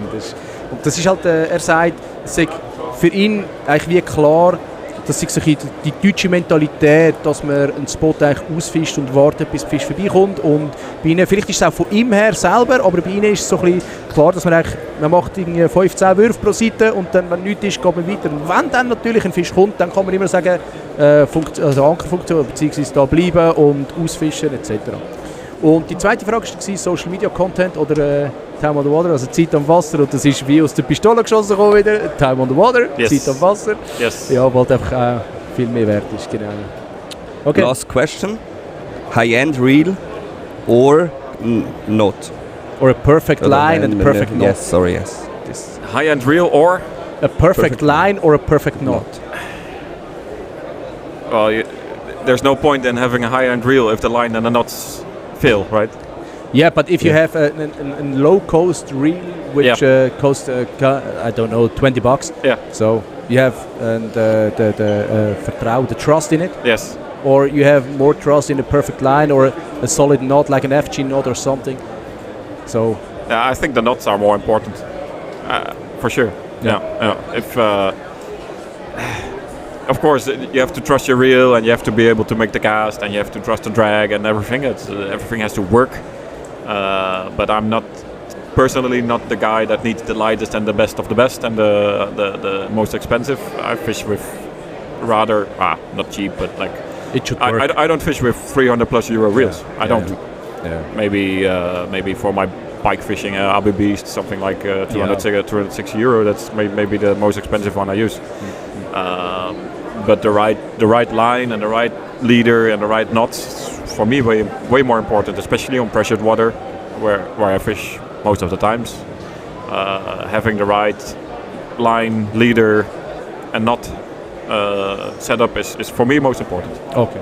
Also für ihn ist ganz klar auch, wie für bis jetzt eigentlich immer, dass Schnur und Knöpfe müssen heben und die Rolle ist eigentlich wirklich zweitrangig. Die muss funktionieren, die muss tun, aber schlussendlich entscheidet, the decision is on the knot or on the line. I'd rather fish a cheap reel with a very good line and knot and leader and everything than vice versa. Aber also die Entscheidung ist effektiv beim Knopf oder bei der Schnur, ob der Fisch das Land bringst oder nicht. Genau. Ja, perfect. So Applaus. Yeah. Thank you very much. Dankeschön. Zu viel. So you have to go on the airport. Yeah, soon today? I'm flying, so have to grab a taxi to the Flughafen. Genau. Yeah, perfect. That sounds really good.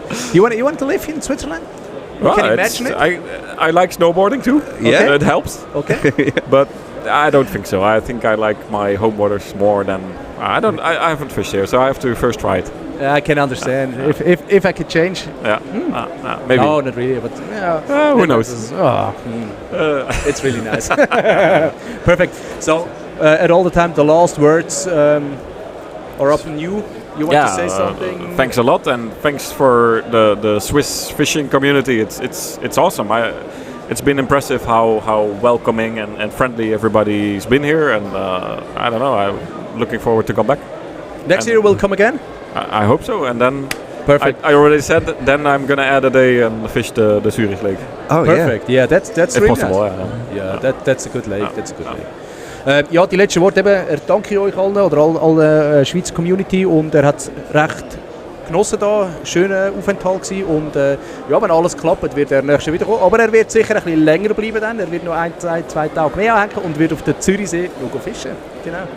Perfekt. Simon, thank you. Simon, thanks a lot and enjoy the rest of the ferry and Perfect. Have a good flight at home. Thank you guys.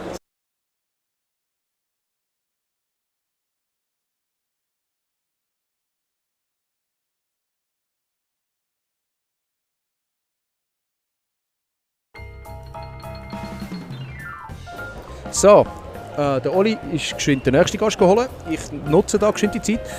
Hey, by the way, wir sind abartig dankbar der Graf Bootswerft GmbH in Altendorf, dass wir auf dem Finnwall hocken. Ich habe es anfänglich schon mal gesagt, es ist ein Finnwall 555 Sports Angler.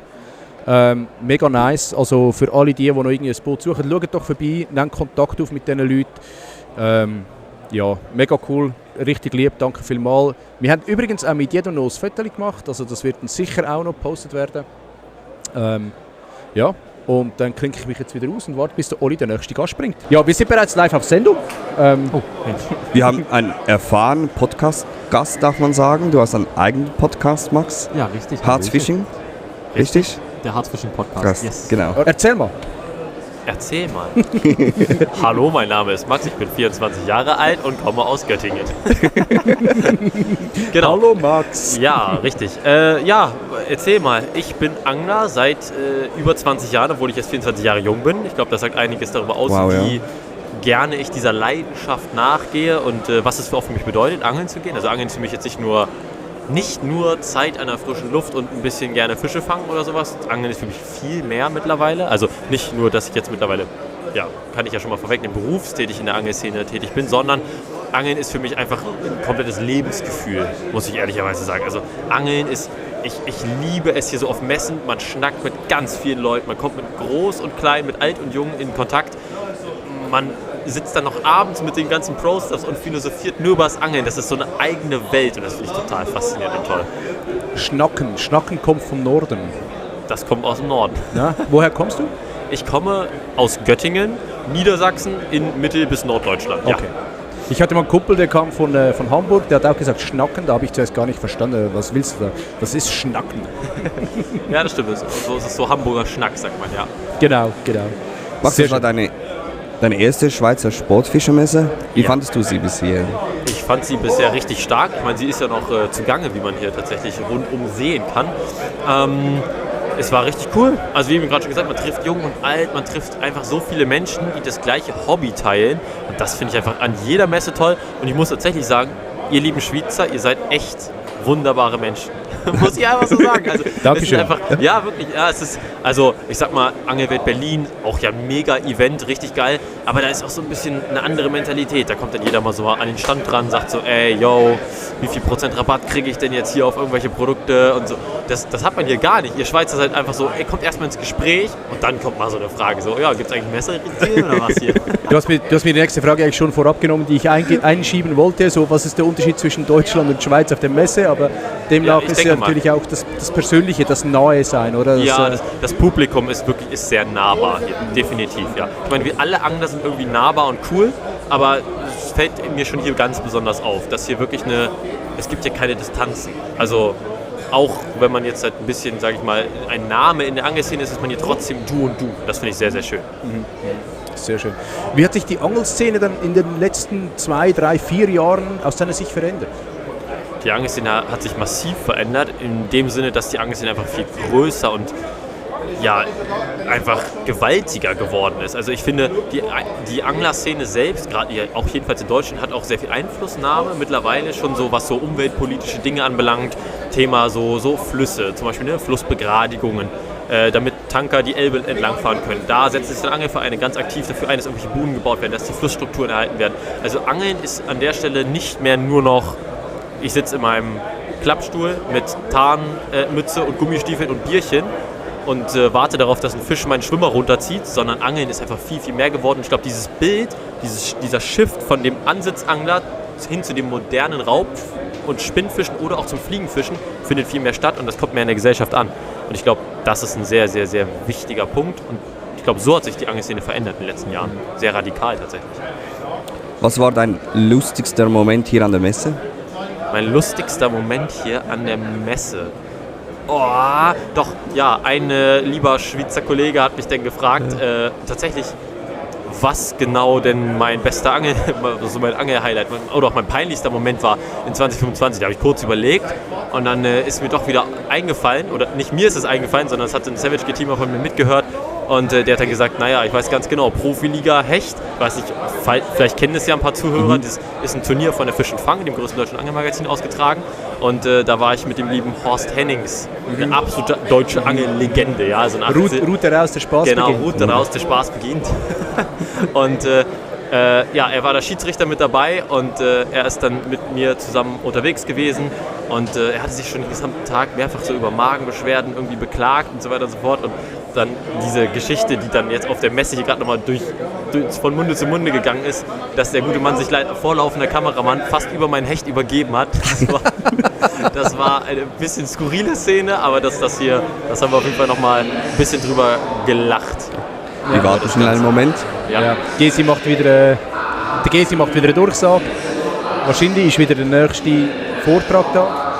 Du hattest ja auch schon einen Vortrag, ja? Ja, genau. Sowohl gestern als auch heute tatsächlich. Und muss tatsächlich sagen, war auch sehr, sehr cool. Im Vergleich auch ein großer Unterschied zu Deutschland. Ihr Schweizer seid viel mehr interessiert an Vorträgen. Habe ich so das Gefühl jedenfalls. Also der kleine Vortragssaal da, der reicht nicht. Also wir brauchen einen größeren für nächstes Jahr, definitiv. Geben wir gerne so an das OGA-Team weiter, ja, auf jeden Fall. Es gibt ja auch in der Angelszene gibt es ja immer wieder solche Trends, die man mitmacht, die man vielleicht nicht mitmacht. Was ist für dich ein Trend, der alle feiern und du sagst, kann ich nicht verstehen? Trend. Also ich sag mal, ich muss mich nicht ja nur als Angler präsentieren, sondern es gibt ja auch so ganz viele so Social-Media-Trends. Irgendwie, wo man dann so mitgeht und irgendwas Tolles macht. Da gibt es auch einen Haufen Trends. Wenn ich mir jetzt so was raussuchen müsste, wo ich nicht so mitgehe, dann ist es wahrscheinlich das gesellschaftliche Bierchen am Abend, was doch beim Angeln sehr, sehr, sehr, sehr, sehr beliebt hat. Oder ist kein Trend, ja, aber das ist so ein Ding, was schon vorhanden ist. Und ich werde jedes Mal schief angeguckt, wenn ich tatsächlich sage, ich trinke kein Bier. Aber ich mag einfach kein Bier und trinke keinen Alkohol. Und das ist so mein Trend, den ich für mich nicht mitgehe. Du trinkst gar keinen Alkohol? Ich trinke tatsächlich gar keinen Alkohol. Wow, gut ab. Selten, ja. Ja, also... Max, bei uns im Podcast immer der YPC Bank vor allem ein Thema. Wir folgen das regelrecht immer und kommentieren auch, wie es gelaufen ist bei den Teilnehmern. Wir haben auch dich sehr eng verfolgt. Wir haben uns sehr gefreut. Wir fanden es schade, dass du nicht gewonnen. Muss ich auf jeden Fall mal reinhören. Ja, also es nimmt sicher eine halbe Stunde immer ein. Ja, also YPC ist bei uns ein großes Thema. Ja. Ist halt, wenn du halt siehst, in der Schweiz, Angelturniere, ja, gibt es natürlich viele, aber der YPC macht halt auch gute Werbung dafür. Ne? Na klar, das ist so, das stimmt. Und das ist halt für uns so ein bisschen das, was wir alle verfolgen. Ja, okay, absolut. Das ist wirklich sehr schade, hat es nicht gereicht. Ja. Tja, naja, nun gut. Man muss halt auch Zander fangen können, ne? Aber bist ja gut gestartet, hast gut vorgelegt für die nächsten Jahre. Also. Ja, das denke ich wohl auch. Also, das geht schlechter. Da bin ich auch sehr zufrieden. Und ich muss tatsächlich auch sagen, für mich als Hechtangler, ich bin sehr froh mit dem zweiten Platz. Und wenn ich den 1,7 Meter Hecht zum Beispiel eingetauscht hätte, dafür gegen den maßigen Zander und damit gewonnen hätte, ich hätte lieber eigentlich tatsächlich den zweiten Platz, so wie ich es jetzt gerade gemacht habe, mit einem fetten Hecht, weil ich halt Hechtangler bin und mir das selbst mehr bedeutet, als diesen 42er Zander da zu fangen. Absolut. Wie ist denn so eine Turniervorbereitung versus Reality bei dir? Gruselig. Wirklich ganz schlimm. Es macht echt keinen Spaß. Also der YPC Bank, ich meine, das Grundproblem von dem Turnier ist, wir angeln auf 3 Zielfischarten. Mhm. Und 2 davon liegen dir nicht. Nee, sorry. Ja, so kann man es ja schon in gewisser Weise formulieren. Also natürlich, ich angel alles, ja. Im Endeffekt, wenn da jetzt Forelle mit einer Zielfischart wäre, dann würde ich auch Forelle angeln. Also gar kein Problem. Aber das Problem ist, du musst diese 3 Zielfischarten angeln in 2 unterschiedlichen Zonen, die dir zugelost werden. Das heißt, du musst im Endeffekt 6-mal trainieren. Du musst Hecht in Zone A und Zone B trainieren. Du musst Zander in Zone A und B und Barsch in Zone A und B. Und da musst du noch verschiedene Kombinationen haben und alles dazwischen mit Fahrten irgendwie in einem Angeltag abdecken. Und ich glaube, das ist das Hauptproblem beim YPC. Also man geht da mit viel mehr Orga rein, als man das denkt. Man geht nicht einfach irgendwie an die Wahl, jiggt da jetzt 2 Zander, fängt noch nebenbei einen Barsch und einen Hecht, was passieren kann, aber damit kannst du nicht kalkulieren. Und deshalb ist es schon echt anstrengendes Training. Also 10 Tage in Holland und vor allen Dingen beim Training muss man auch sagen, entweder teilweise ohne Haken, irgendwie unter einer Brücke oder so, dann kriegst du einen voll geilen Zanderbiss, haust an und hast aber gar keinen Haken dran. Fängst den Fisch gar nicht. Oder zum Beispiel, du fängst einen Barsch, einen schönen, dann musst du dir sofort den Platz räumen. Ja. Und nicht wie sonst ausangeln und jetzt wird der Schwarm hier ausgeräuchert, den ich jetzt endlich mal gefunden habe, sondern du musst abhauen. Das ist auch echt frustrierend teilweise. Ist hart, ja. Ja, ist hart. Auf jeden Fall. Okay. Wie sehr beeinflusst der Modus, so die Gruppenphase, Zwischenphase, Finale, deine Vorbereitung? In der Ansicht auf, fischst du gezielt bestimmte Angelarten oder bist du eher so derjenige, der sagt, allround und dann mal die Full Card und dann schauen wir weiter? Auf jeden Fall ganz gezielte Angelarten und jeder Fisch von mir ist eigentlich auch halbwegs selektiv und aktiv auch so gefangen. Jedenfalls in der Vorrunde. Ja, ich habe in der Vorrunde, glaube ich, doch den einen Hecht, den ich noch gefangen habe, auf Spinner war das, glaube ich. Der war Beifang tatsächlich, war jetzt aber auch nicht entscheidend, dass ich wieder so oder so dann irgendwie weitergekommen. Also ich versuche schon wirklich sehr selektiv die einzelnen Zielfischarten zu fangen, aber Beifang ist ja so, den nimmt man immer gerne mit. Auf jeden Fall, ja. Wenn man nicht schon hat. Wenn man den nicht schon hat. Ne? Das stimmt, ja. Gab es im Turnier selber einen Moment, wo du gemerkt hast, hey, das entscheidet über Sieg oder Niederlage? Ja, das war bei mir ganz eindeutig. Und ich wusste es schon vorab, dass es der Zander sein wird bei mir in Finnland. Also schon bevor ich überhaupt nach Finnland geflogen bin. Wir haben ja, ich glaube, 2-3 Wochen vorher erfahren, dass es nach Finnland geht, aber noch gar nicht wohin. Und dann sind wir nach Berlin, sind von dort aus losgeflogen und haben dann, also wir wussten dann, okay, es geht nach Helsinki, haben dann erst erfahren, dass es dann weitergeht nach Oulu in dem Fall. Und dann erst, als wir in Oulu angekommen sind, haben wir dann erst den Spot von der Lodge bekommen. Also es ist wirklich, man hat keine Zeit, da irgendwas zu planen. Und deshalb, ich wusste schon von Anfang an, Finnland, Zander vom Ufer, das wird mein persönlicher Endgegner. Spannend. Sehr schön. Ja, dann würde ich sagen, haben wir die obligatorischen Fragen haben wir abgehandelt. Wir spielen bei uns im Podcast immer noch ein kleines Spiel. Ja. Gewinn ist Ruhm und Ehre. Nee, Spaß beiseite. Das Spiel nennt sich Entweder oder. Das heißt, wir stellen dir 2 Sachen zur Auswahl, du musst dich für eine entscheiden. Ja, okay. Und jetzt nimmt mich Wunder, ob die Theorie von Simon aufgeht. Genau. Max, Spot-Hopping oder stundenlang den Spot ausfischen? Also das Entweder-Oder ist hier sehr einfach. Also habt ihr es mir jetzt mit der ersten Frage wirklich einfach gemacht. Ja, ganz eindeutig Spot-Hopping. Wow, Ja, Querschläger. bist du ein Holländer? Nein, ich bin kein Holländer. Nee, Spaß. Simon hat gesagt, das sei die typische deutsche Mentalität, dass man den Spot ausangelt und wartet, bis die Fische kommen. Das stimmt tatsächlich, ja. Das ist wirklich so ein Ding. Also es gibt ganz viele deutsche Angler, die stellen sich auf die Den Bommelbuhne im Haringfleet und angeln da 8 Stunden durch. Boah, könnte ich nicht. Ich kann nicht 8 Stunden auf den gleichen Spot gucken, also das geht nicht. Aber ich glaube, das liegt auch ein bisschen daran, was man für einen Zielfisch hat. Also viele deutsche Angler sind schon auch sehr intensive Barsch- und Zanderangler. Und gerade so Flussangler oder so, die angeln dann Buhnen irgendwie lange aus und für mich als Hechtangler kommt das halt gar nicht in Frage. Gut, Überhaupt das stimmt, nicht. ja. Also ich muss Strecke machen, so, damit ich eine aktive Hecht finde. Haben wir auch gesehen im Weibsee, bei deinem Hechtspot am großen Teich, sage ich jetzt mal. Ja, genau. Dort hast du ja gut Strecke gemacht, auch erfolgreich entsprechend. Ja, richtig. Einfach nur laufen. Also ich finde, man muss einige Schritte machen, um Hecht zu fangen. Also wer da nur ausangelt, der lässt Potenzial beim Hecht jedenfalls liegen. Was ist dir wichtiger? Zweite Frage. Social Media Content oder Zeit am Wasser? Mir selbst wichtiger Zeit am Wasser. Und ich merke es immer wieder, ich habe jetzt zum Beispiel hatte ich Dezember und Januar, hatte ich also für meine Verhältnisse wenig Angeltage und dann waren die Angeltage auch noch gefüllt mit irgendwelchen Drehs oder mit irgendeinem Krimskrams und ich habe wenig privat geangelt und es ging mir schon ein bisschen auf die Nerven, muss ich sagen. Also ich liebe es einfach, wenn ich dann doch auch mal in meinem Bellyboot sitze oder einfach am Ufer stehe und mein Jerkbait fische, ohne mir Gedanken zu machen. Natürlich, wenn ich einen großen Fisch fange, mache ich natürlich Social Media Content daraus. Es ergibt ja nur Sinn, das zu tun. Aber ich mag es auch manchmal, wenn da keine Kamera dabei ist und ich einfach angeln kann. Hast du die Momente viele oder eher weniger? Es wird mehr tatsächlich, weil zum Beispiel bei mir ist jetzt ein Thema, ich fische jetzt verschiedene Turniere, dann hat man noch hier und dort und da ein Videodreh für Savage Gear Official, für Savage Gear Deutschland, dann für meinen eigenen YouTube-Kanal und auf einmal sind schon aus den 100 Angeltagen im Jahr, was ja sehr viel und luxuriös ist, sind aber nur noch 20 Angeltage geworden, in denen ich so angeln kann, wie ich angeln will. Ja. Ja, da kann man ja auch mal Insights geben. Es gibt ja so teilweise Kampagnen-Shootings. Da gehst du dann angeln. Du hast eine gesamte Köderpalette ja theoretisch dabei von einem Hersteller. Du darfst nur einen Köder fischen. Das ist quasi eine One-Lure-Challenge, nur Ja. abgeändert. Du musst es für die Kamera halt machen. Du weißt so ganz genau, ey, jetzt ein Twitch-Bait. Ich würde hier was fangen, irgendwie einen geilen dicken Barsch oder sowas. Du musst dann aber halt die Line-Control kurbeln, die in dem Moment für dich selbst irgendwie wenig Sinn ergibt, aber du musst es machen. So, und dann geht manchmal auch ein bisschen Spaß im Angeln verloren tatsächlich, ja. Cool. Letzte Frage. High-End-Rolle oder der perfekte Knoten oder Schnur haben? Also die Rolle ist mir ziemlich egal. Allerdings ist auch die perfekte Schnur der Knoten ziemlich egal. Das ist schwierig, ist entweder oder. Also ich würde mich dann doch eher für den Knoten entscheiden, aber die Rolle spielt wirklich nicht so die großartige Rolle. Wortspiel. Welches ist dein Go-To-Knoten? FG, also Verbindungsknoten jetzt so Fluorocarbon und geflochtene. Und ansonsten, ich fische viel so Schlagschnur, zum Beispiel wenn ich auf Hecht fische mit so mittelschweren Kombis. Da gibt es hier von Freddy Haber zum Beispiel, fischt gerne Slim Beauty. Ich mache das gar nicht, ich fische immer Pitzenbauer Ringe. Also ich fische kleine Metallringe als Verbindung und dann einfach nur mit Clinchknoten. So, weil es, habe ich mir angewöhnt halt. Ist halt immer eine Gewöhnungssache. Ja. Und vor allem das Coole ist, da kann ich mir das Vorfach mal fertig machen. Pitzenbauer Ring, mein dickes Hecht-Fluorocarbon, Snap hinten dran und dann kann ich das mal einfach nur ausknoten und ändern. Das ist so mein Vorteil. Auch für Intonieren finde ich das sehr, sehr schön, die Handhabe damit.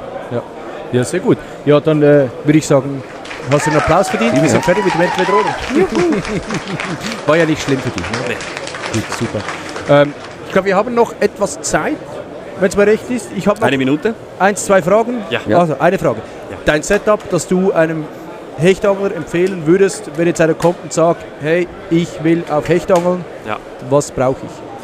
Go-To ist für mich ganz eindeutig einfach am liebsten eigentlich als Uferangler Stationärroute 100 Gramm und das ist schon sehr schwer für die meisten Angler, aber ich habe das Gefühl mit einer 100 Gramm Rute, ich kann auch ein Chatterbait und Spinnerbait damit werfen, wenn die 2,70 lang ist, weil ich durch den Hebel den Köder einfach bewegt bekomme. Und ich kann halt aber auch eine 20er Line-Through oder irgendwelche anderen größeren Köder, die in meinem persönlichen Ködersegment halt eine Rolle spielen, angeln. Und deshalb würde ich sowas empfehlen. Statio, 4000er Rolle, einfach eine schöne 100 Gramm Rute und dann ein kleines Arsenal an Ködern. Ich nehme keine 5 Boxen mit zum Angeln. Und beim YPC habe ich nur aus einer einzigen Box geangelt.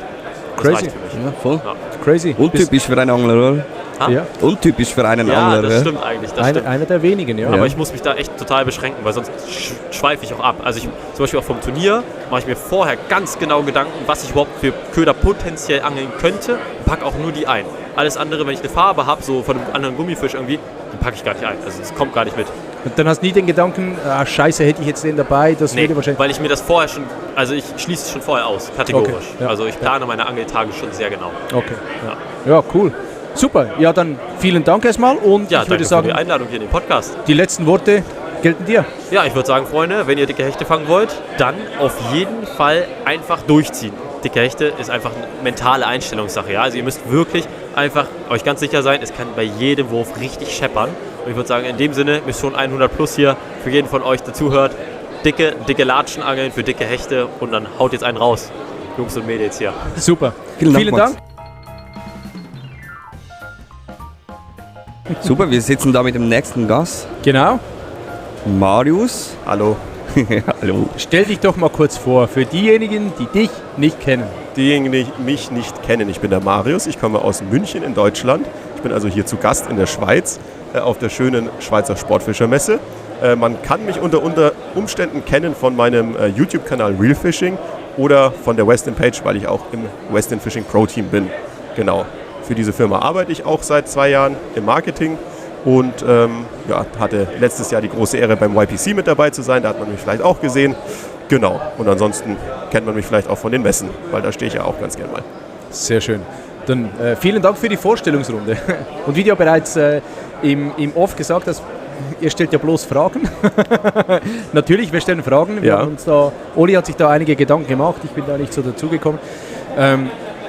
Willst du anfangen oder soll ich? Du darfst mal starten. Gut, also was macht für dich die Schweizer Sportfischermesse aus? Ich finde das Schöne an der Schweizer Sportfischermesse ist, dass sie, in Klammern noch, relativ überschaubar ist, gar nicht negativ gemeint, sondern so, man ist schnell einmal, hat sich einen guten Überblick verschafft, aber es ist auch nicht so, dass es so komplett überlaufen ist und dass man sich verläuft, sondern man sieht relativ schnell, was da ist. Es ist so eine familiäre Atmosphäre und man kann cool mit den Leuten reden. Und ja, man sieht natürlich auch schon immer, ich sag mal, die bekannten Gesichter aus der Szene hier. Und es werden jedes Jahr, finde ich, immer bessere Brands, die da sind. Und es wird immer spannender, da eigentlich auch rumzulaufen und zu gucken. Wie hat sich die Angelszene in den letzten 1, 2, vielleicht auch 4 Jahren für dich verändert? Für mich persönlich oder meine Sicht der Dinge? Ja, auch für dich persönlich oder auch deine Sicht? Das ist eine sehr gute Frage, muss ich kurz drüber nachdenken. Ich würde sagen, dass sie natürlich immer mehr in dieses Multimedia-Domain abgedriftet ist, wo es natürlich dann immer mehr darum geht, wie sieht es auf Instagram aus und wie verkaufe ich meinen Fang am besten und so. Und vielleicht bei vielen das auch so ein bisschen in den Vordergrund gerückt ist, wo es vielleicht auch teilweise einfach darum geht, einfach einen tollen Tag am Wasser zu haben. Ich meine, da tue ich sicherlich meinen Teil dazu, dass das dann anders vorgelebt wird, aber ich glaube, unterm Strich wird es immer digitaler und es ist trotzdem cool zu sehen, dass halt auch sehr viele junge Leute dann trotzdem noch auf die Messen kommen und dann die Leute, die sie halt aus dem Internet kennen, dann da eben antreffen können, also dass du da diese Verbindung hast zwischen digital und dann sozusagen in Präsenz und das ist so eine Entwicklung, die ganz cool ist und die Entwicklung ist ja trotzdem auch so, dass diese Messen, zumindest die ausgewählten, die ich eben immer sehe, ich bin jetzt auch nicht auf jeder Messe, aber weiterhin sehr, sehr populär sind oder immer populärer werden. Also es nicht so ist, dass die Leute irgendwie sagen, nee, sie gehen jetzt gar nicht mehr irgendwie raus, wirklich die Leute anschauen, das Tackle in die Hand nehmen, sie bestellen nur noch alles online, sondern es ist eben trotzdem so, dass sie sowas dann auch wertschätzen und auch nutzen, das Angebot. Was ist dein lustigster Moment bisher auf der Schweizer Messe? Ja, wir hatten jetzt vorhin einen Moment, der nicht so lustig, kann ich jetzt nicht bringen, muss ich nur kurz überlegen, was bis jetzt der lustigste Moment war.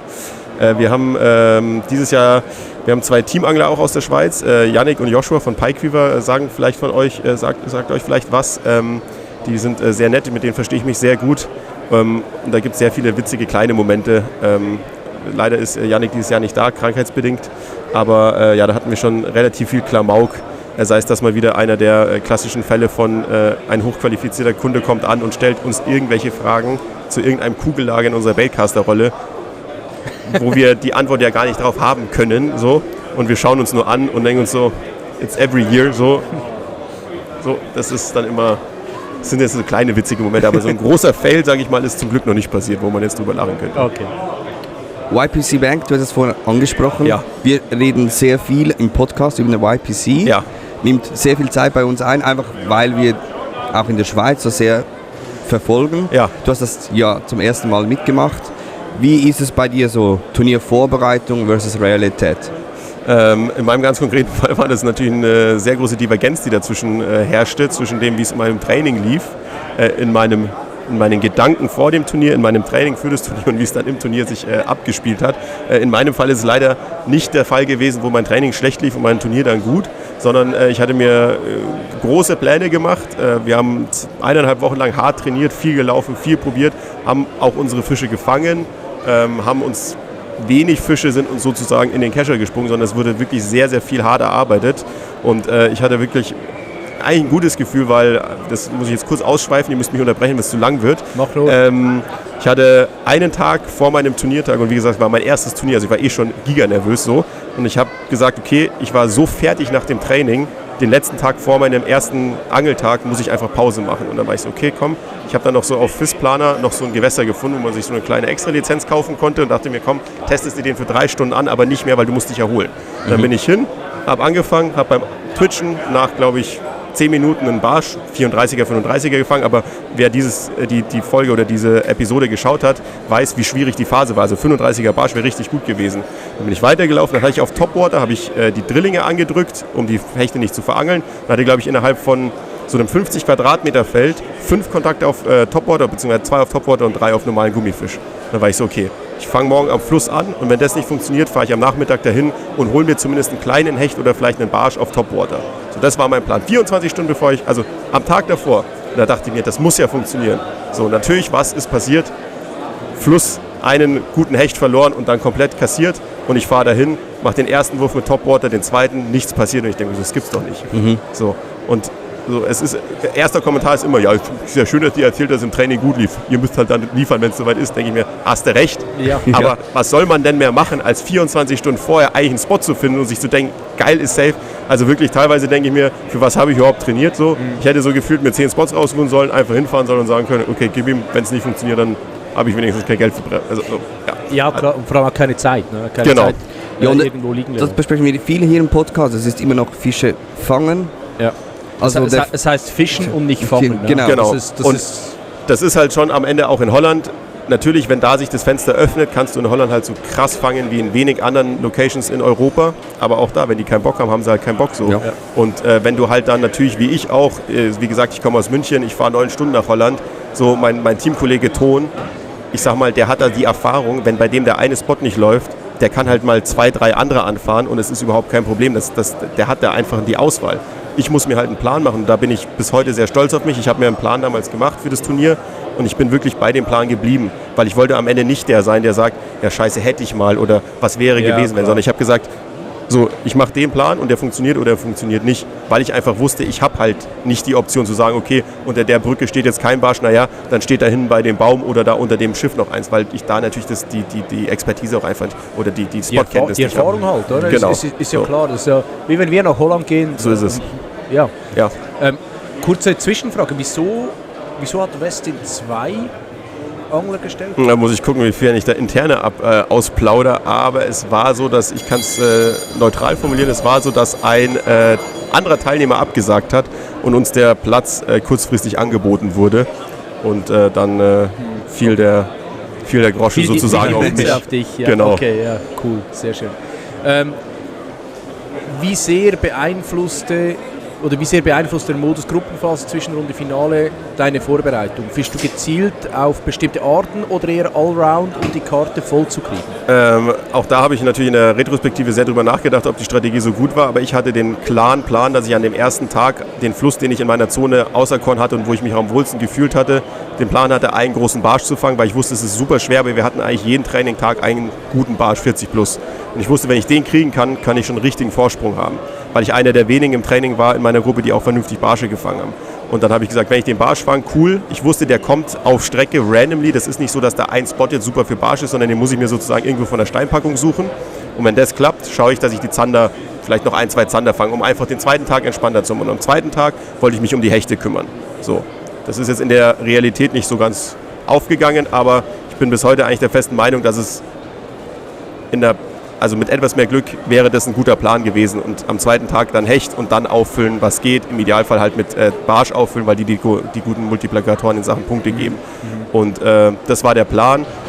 Ich habe auch mit Mark Petrowski gesprochen und der hat natürlich dann da wieder seine Expertise und seine Erfahrung halt spielen lassen. Der hat halt gesagt, er hat gemerkt, dass am Fluss nichts geht und hatte halt dann so eine 100% Brücke, wo er weiß, da steht ein Zander. Und das ist auf jeden Fall, was ich sage, da merke ich einfach den Unterschied, weil er fährt da halt hin und fängt halt einen kleinen Barsch oder einen kleinen Zander, der natürlich unterm Strich in einer idealen YPC-Folge gar keine Relevanz hat. Aber wenn es halt schwierig läuft, sind halt 42 Zanderpunkte mal 1,3 halt schon mal ein Unterschied zu dem Kollegen vom Fluss, der da noch steht, der halt keinen Zander fängt. So. Definitiv, ja. Und das war so das Einzige, wo ich gesagt habe, wenn man solche Safe-Spots hat, wo man halt einfach nur Fisch fängt, das würde ich vielleicht in eine Planung mit einnehmen, aber ich bin in dem Fall halt dann sehr auf ganz oder gar nicht gegangen und in dem Fall war es halt leider dann gar nicht.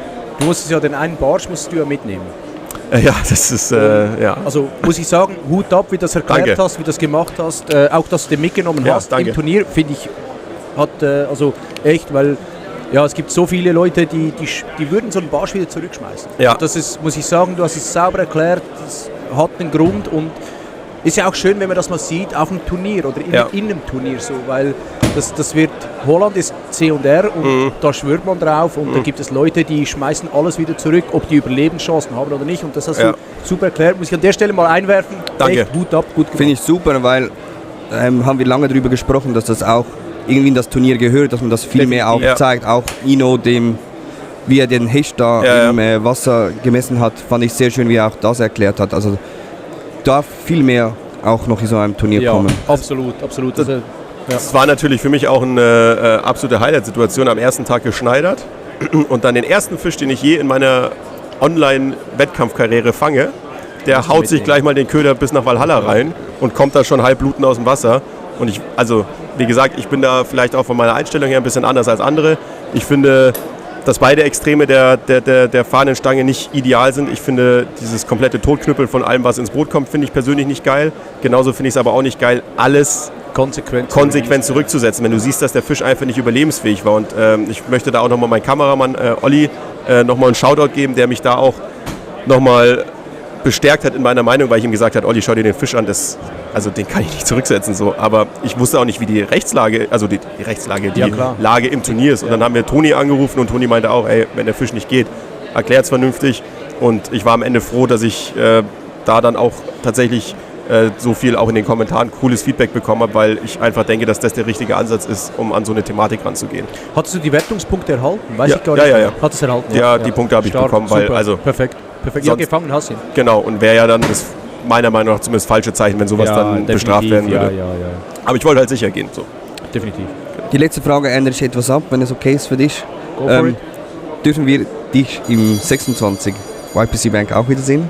Im 26 YPC Bank wüsste ich zumindest persönlich noch nicht, dass ich dabei bin, aber es besteht die Möglichkeit, dass es wird auf jeden Fall YPC mit mir geben, aber es wird nicht Bank sein. Okay. Genau, aber ich darf da an der Stelle noch nicht mehr zu sagen. Ja. Nee, muss auch nicht, passt. Genau. Super. Marius, wir spielen bei uns im Podcast das Spiel Entweder oder. Ja. Und gerne spielen wir das auch mit dir. Das müssen wir ja nicht erklären, oder? Entweder oder, ich hoffe, ich krieg's hin. Super. Die Fragen, die hatten schon ziemlich für die grauen Hirnzellen gesorgt bei gewissen Gästen. Ja, ist schwierig. Bei gewissen halt nicht. Okay. Ist halt immer personabhängig. Aber ich glaube, ich starte einmal mit der ersten Frage. Und zwar, im YPC sieht man immer sehr, sehr viele unterschiedliche Techniken beim Fischen, beziehungsweise Taktiken, so muss ich es sagen. Spot-Hopping oder den Spot stundenlang ausfischen? Irgendwo dazwischen, aber wahrscheinlich tendenziell dann eher Spot-Hopping. Das ist so. Wir hatten Simon bei uns. Vor ihm hatten wir 2 Gäste aus Deutschland. Die haben beide gesagt, ausfischen. Da kam Simon, der hat gesagt, Spot-Hopping. Das ist die klassische deutsche Mentalität, dass man den Spot ausfischt. und einfach wartet, bis die Fische kommt. Und in Holland machen wir das einfach Spothopping. Wie gesagt, deswegen sage ich, Spothopping kann ja von bis alles sein. Es kann ja sein, ich merke nach 3 Würfen, dass mir der Vibe nicht passt und fahr weg. Also so bin ich auch nicht. So habe ich es im YPC auch gemacht. Ich habe mir tatsächlich davor eine Tagesplanung geschrieben, wo ich wie lange bleiben möchte, damit ich dann auch noch Zeit habe, um meine anderen Spots zu machen. Und ich habe mir halt dann eine halbe Stunde zum Beispiel für einen Spot bzw. einen Abschnitt von Fluss gesetzt. Und ich finde, nach einer halben Stunde, natürlich kannst du das falsche Fenster wischen, aber dann habe ich dem Spot zumindest, dann hat sich meine Anfahrt wenigstens gelohnt. Weil es aus meiner Sicht, und wie gesagt, es gibt Leute, die deutlich erfolgreicher angeln als ich, aber aus meiner persönlichen Sicht, wieso fahre ich eine halbe Stunde irgendwo hin, um 3 Würfe zu machen und dann zu sagen, ja, nee, das geht nicht. Aber im gleichen Moment wieder eine halbe Stunde. Genau. Aber im gleichen Moment würde ich halt dann auch nicht dieses eine Loch da unter der Brücke 6 Stunden beangeln, weil da würde ich mir, glaube ich, lieber wehtun. Das ist also so. Ja, klar. Freut mich dann auch nicht. Würde ich mir lieber wehtun. Das ist schön gesagt. Nächste Frage. Social Media Content machen oder lieber Zeit am Wasser genießen? Social Media Content machen. Das ist, glaube ich, mein großes Problem. Das ist der Erste, dass das so antwortet. Ja, absolut. Ich kann euch nicht sagen, wann ich das letzte Mal ohne Kamera am Wasser war. Okay, wow. Und das machst du gerne, ist dein Ding? Es ist halt das Einzige, warum es funktioniert, weil es mir auch einfach Spaß macht. So. Und ich weiß, glaube ich, dass ich dadurch ab und an weniger effektiv angel. Aber ist halt so.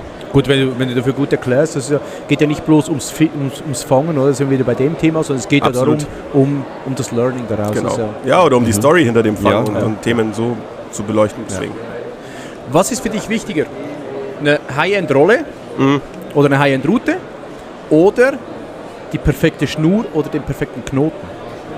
Ja, der perfekte Knoten ist wahrscheinlich das Wichtigste an der ganzen Geschichte, weil es ist nicht allzu lange her, ich habe auf jeden Fall wahrscheinlich in letzter Zeit mehr Fische durch schlechte Knoten verloren als durch schlechtes Tackle. Ja, okay. Sehr schön. Dann würde ich das sagen, gratuliere. Das war das Entweder-Oder. War ja nicht schwierig, oder? Nee, war gut. Gute Fragen. Sehr schön. Eine Frage habe ich noch. Westin hat jetzt sehr, sehr viel Neues gebracht. Ja. Und auch gute Sachen, auch mit dem Monster Reel. Finde ich sehr, sehr geil. Ich bin ein klassischer Baitcast-Angler. Worauf können wir uns noch freuen? Wir bringen jetzt im nächsten Launch also es ist ein kleinerer Launch, wird nicht so viel kommen, aber ich glaube, der ambitionierte Barschangler und Hechtangler sind da, glaube ich, da kommen Sachen, die schon in der Range sind, aber noch besser. Und es kommen ein paar Sachen zurück, sage ich mal, die schon mal da waren, aber auch überholt und noch besser in einem neuen Gewand daherkommen. An Routen oder Rollen oder Köder? Routen und Rollen kommen so schnell unmittelbar erstmal nicht mehr. Also eher Letzteres. Schön, wie versteckt du das sagst. Ja. Das ist herrlich. Super. Ja, das war es eigentlich von unserer Seite. Dann würde ich sagen, wie immer gilt das letzte Wort dem Gast. Ja, habe ich mir nichts überlegt, deswegen sage ich danke für die Einladung. Ich bin hier auch kurzfristig eingesprungen. Ja, ich hoffe, alle, die auf der Schweizer Sportfischermesse waren, hatten eine schöne Zeit und ihr habt den Podcast hier genossen. Dankeschön. Okay. Vielen Dank. Sehen wir uns wieder nächstes Jahr. Perfekt. This time is easy, ja? Ja. Nice. So, ja, wie ihr schon gehört habt, wir haben den nächsten Gast bei uns. Wir reden nicht Italienisch, obwohl das seine seine Sprache. Wir reden Englisch wieder. Genau, ich probiere es auch wieder ein bisschen zu übersetzen. Das machen wir so. Wir haben Paolo von Molix. Ciao, hi everybody. Ciao ragazzi. Ciao ragazzi. Genau. Yes, ja, genau. Paolo, just tell me something about you. Where are you from? How old are you? I'm from Italy, actually in the deep north of Italy. Live in a city nearby the mountains, actually. 1 hour from Switzerland, actually. So this time I'm pretty nearby home. Okay. And I'm working from Molix since 11 years now. And this year I will turn into 40. Oh. Wow. Yes. That's crazy. Yes. So 40 fucking years old. Dirty bastard. But anyway. Ja, here I am. Yeah. Er ist von Italien, geht auch an der Grenze, also eine Stunde circa von der Schweiz. Und ja, er schafft schon seit 14 Jahren, also ich bin völlig überall, 14 Jahre bei Molix, das ist crazy. Das ist eine enorm lange Zeit, ja. 14 years, that's really long. 11. 11, sorry. Years, yes. 11 Jahre, nicht 14, 11 Jahre. Aber ist trotzdem 11 Jahre ist extrem lang. Are you fishing on the Ligurian Sea? Actually, I don't live nearby the sea. I live 1 hour now driving, and I fished in my life, of course. I'm not a saltwater fisherman at all. I like to fish, especially if I can, but the sea bass. Yep. But in Liguria is not the best place to do that. And if you live there and you have time to go, of course you will catch something. Otherwise, leave from home just to go in Liguria and try to catch a sea bass. No, not the right. Let's see, I'm more a trout fisherman. Okay. In my region is a region in the mountains, so it's more trouts and of course pikes and perch and zander. I mean, of course. Ja. Okay. Also ich habe gefragt, ob er am Ligurischen Meer gefischt hat und ja, das hat er schon, aber es ist nicht so der Ort zum Fischen, also so der Place to be. Er fischt auch eher im Süßwasser, ist nicht so der Salzwasserfischer und dort, wo er fischt, ist Trout, also Forellen, Hecht, Egli, Zander und Bass also, I think. Yeah, actually, a lot of people tell me, so Italy, so bass. Actually, I'm one of the one that don't care a lot of bass. Okay. I fished, of course, for them. I also do a couple of tournaments, big tournaments, YouTube, YPC bass, a couple of times, first and second edition actually. So, and but it's not my main target. I mean, also my region where I live, there's not a lot of place where bass are. There's a lot of small lakes, but it's quite boring. It's not the proper bass fishing, Yeah, if I have to choose, I really prefer perch instead of bass. Okay. So Netherlands, also because I'm more in the Netherlands than here, so probably. Ja. Okay. Also er fischt nicht so auf Bass, sondern er zieht sich eigentlich, oder Priorität hat sicher das Egli, das klassische Egli. Er ist ja mehr in Holland als da, wenn man das so will sagen. Genau. Paolo, this was the first time here in Switzerland, if the fishing show here. How was it? Actually, it's a good show. It's not big like Berlin, of course, but it's cool. There's a lot of shows like this in Europe. But Berlin is an exception. There's 2 or 3 shows big like Berlin. The next one will be in Italy. I think it's quite good. It's quite big. But I really prefer such a small places. The thing I saw, there's a lot of young guys around, and it's a really cool thing because the future is that guys over there. You see? Yeah. So it's very important. It's very important that the young guys are into the things, especially in spinning. Spinning is growing. It's growing a lot. So it's amazing all to see. For me, it was the first time here in Switzerland. Not in Switzerland in my life, but to attend a fishing show, and it's pretty good actually. People was buying stuff, asking questions, so it's cool. Okay. Also es ist die erste Fischermesse für ihn hier in der Schweiz, was ihm so gefällt da, beziehungsweise was er für einen Eindruck hat. Ja, man kann es nicht vergleichen mit anderen Messen, die grösser sind, also eben jetzt gerade Berlin zum Beispiel, wo natürlich ganz extrem ist. Aber er schätzt die Messe sehr und was ihm vor allem auffällt ist, es sind sehr viele Junge da. Und das sind halt einfach zukünftige Fischer von morgen und das ist einfach die Zukunft. Die Jungen, die sind halt, wenn sie dranbleiben, beziehungsweise bleiben dran, Jungs, hauen rein, gehen an so Messen, gehen die besuchen und das ist genau das, was immer so ein bisschen auffällt. What was your funniest moment here in Switzerland on the ferry? Fun, yeah? I hope it. Nothing. No. I hope there was only it's funny crazy moments. because we are here with a shop for the Ticino. Ticino Pesca. Ticino Pesca. They are Italian. I mean, they speak Italian. They are Italian. The main language is Italian, and the guys are crazy fun. So actually, we had 2 really nice nights with them. We had a lot of beers. Arno, we had also once in the podcast. Yeah. Arno is a very cool guy. Yeah. Arno is very funny, and I cannot think about a funny moment, but it was funny actually. Yeah. All the time with them. Yeah, they are very cool. Also, sie sind am Stand von, also Molix ist am Stand von Ticino Pesca mit dem Arno zusammen. Den Arno haben wir auch schon im Podcast gehabt. Gibt jetzt nicht explizit einen lustigsten Moment. Das ist eigentlich wirklich, sie haben allgemein eine gute Zeit. A lot of beer. A lot. Also viel Bier. Sie haben einfach gute Momente, gute Zeit und ja, recht lustig, genau. Paolo, in this podcast we speak a lot about. Wait, I have one question before. One question before. New stuff from Molex this year. The new stuff? Which we don't know it. Okay. So the one that is yet to come yet, or the one already? Okay, next week. The one to come now. It's no one knows. You know. No one knows. Yes. If you say this, you get a head shorter. You know. No, it's okay. There's no problem.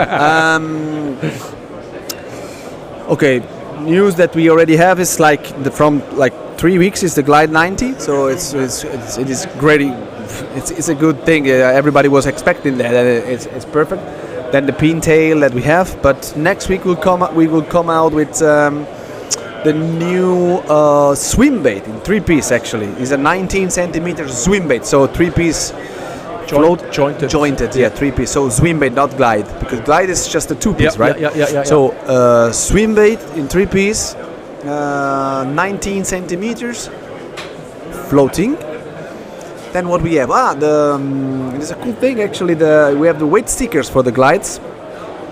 And let me think about something. There's a lot of things actually coming, but I don't know exactly the timing. The new Nano Jig. We will have, actually. We are working. I can tell you some secrets here. Yes. We are already working on a bigger Glide bait. Oh, bigger. Yeah. No, not so big, but it's like 25. Yes. We are working, and the project is already done, but 2027. Okay. Or maybe Berlin. Oh. No, we don't know. Also für alle die es jetzt nicht verstanden haben, sie haben den neuen ein Jointed Swimbait, der kommt, ein dreiteiliger. Next week, yeah. Next week, nächste Woche mit 19 cm. Pintails.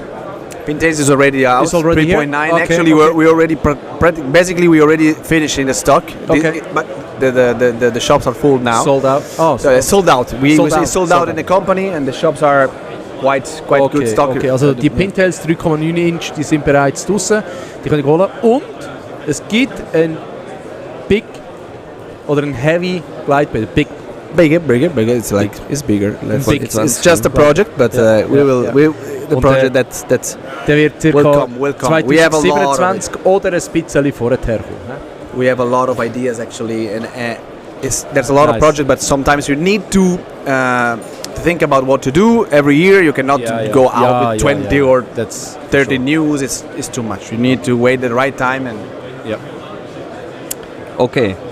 Paolo, in this podcast we speak a lot about the YPC Bank and the others by YPC. This is a lot time that we spend on this YPC. So I have a lot of questions about YPC. The tournament versus the reality. How is it? What's the difference between the strategy to the reality? Yes, this is what I was saying. Before the tournament you made a strategy, and on the tournament you can use this, or it's... now I understand. Yeah. The thing is, of course, you have to make a strategy. There's no chance you can go and the YPC without any. All right, maybe it were better. Maybe it's better. No, because the problem, but it's always like this. When you make tournaments or you decide to make a video, it's always a crazy thing. The day before is perfect, and the day after is a shit. What happened? What happened over there? So no. Basically, you need to have a plan to do the YPC. There's no chance to go there and just fish. You need to understand the places. You need to do a lot of practice before. The thing is, I'm from Italy. I go often in the Netherlands. If I go fishing alone in the Netherlands, it's okay. I know places. We will catch fish, but the tournament is totally different. You have timing. You have some zones. Exactly. And the thing is,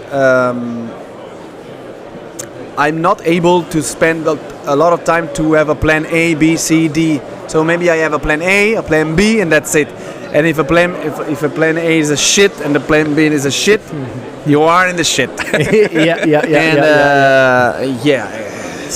It's a tournament. As every time is a struggle. It's struggling. I mean, the same happen when you have to make a video. You try the place. Oh man, we have to go there. We have a good video. Trust me, it's the best place in the world. And then nothing. What?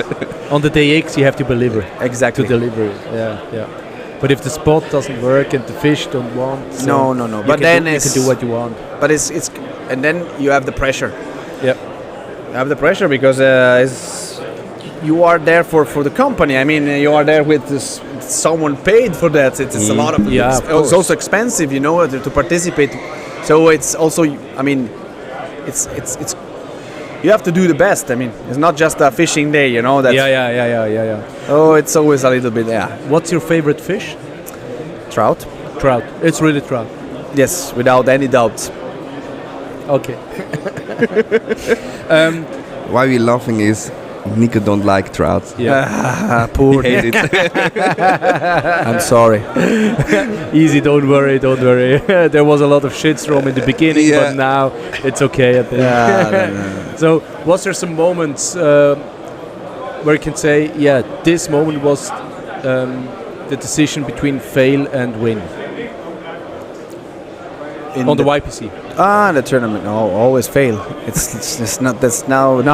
It's no.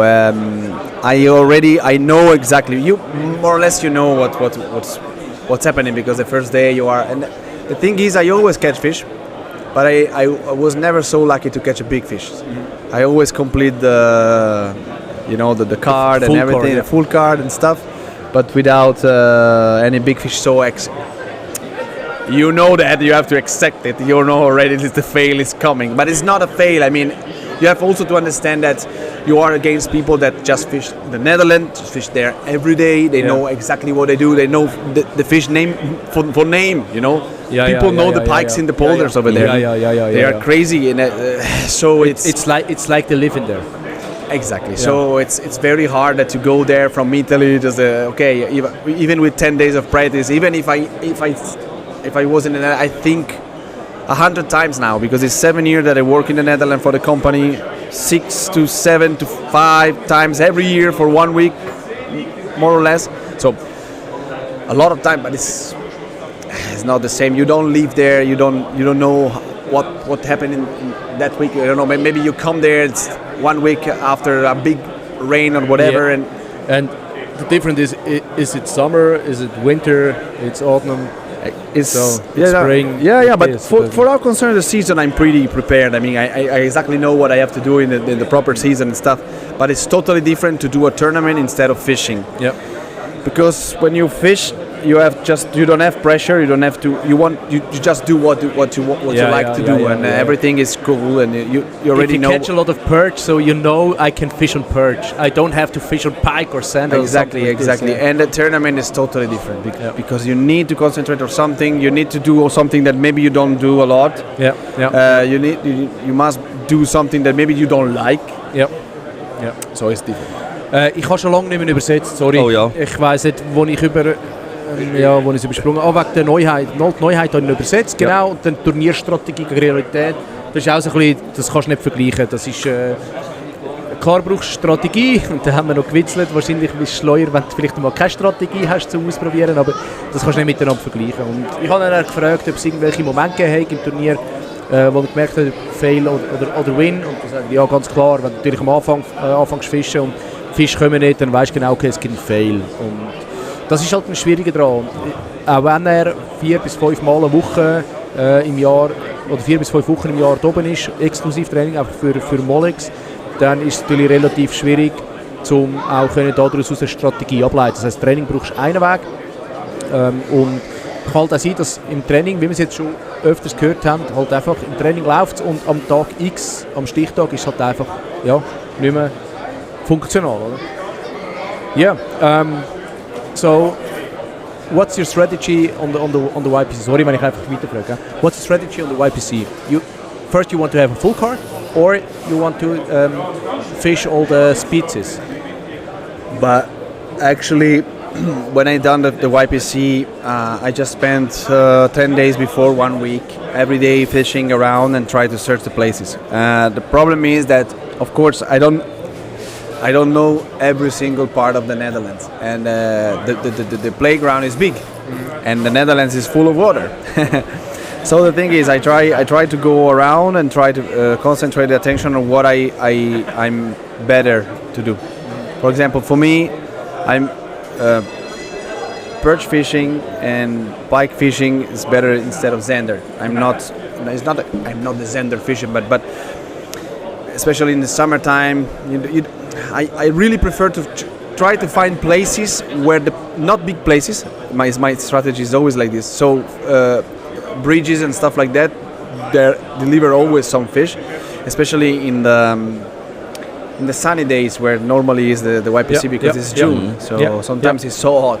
Yeah. So I prefer that kind of places because I'm quite able to cast in the under the bridges and stuff. So maybe places where not a lot of people can fish and stuff like that. And where the shadows are. Since I don't know a lot of places, I prefer to go in a trick place and see if with my trick I can be a little bit better in that. So sometimes in that places deliver big fish. Yeah. Especially the bridges, you never know. You cast inside, and maybe there's a big pike on a big zander on it, or nothing, of course, nothing, because it's not a big place, so you know that. So I prefer to have a lot of small places where I can cast 10 times and let go, instead of a big place that I don't know. But because the thing is, if you search fish in a big place, or in a big lake, or in a big stretch of water or whatever, the fish are not everywhere. But the place looks similar. So if you don't know that there's a hole or whatever there, you don't catch a shit. You stay in a place hours without catching nothing. But if I know there's some obstacles or boats or bridges, the fish 90% is there. Then if they bite or not, that's a different question. But I know that the fish are there at least. Of course, I'll go in places where I catch something at least, or in the practice, of course. So you prefer at first the full card, right? Or the full of perch, full of zander, full of... Actually, I changed the strategy because the last time I was concentrated on catching big perch at the beginning, but I lost 3 hours in a place that delivered some fish during the practice, of course, big fish during the practice, not a lot, but 50, 51, 52, big.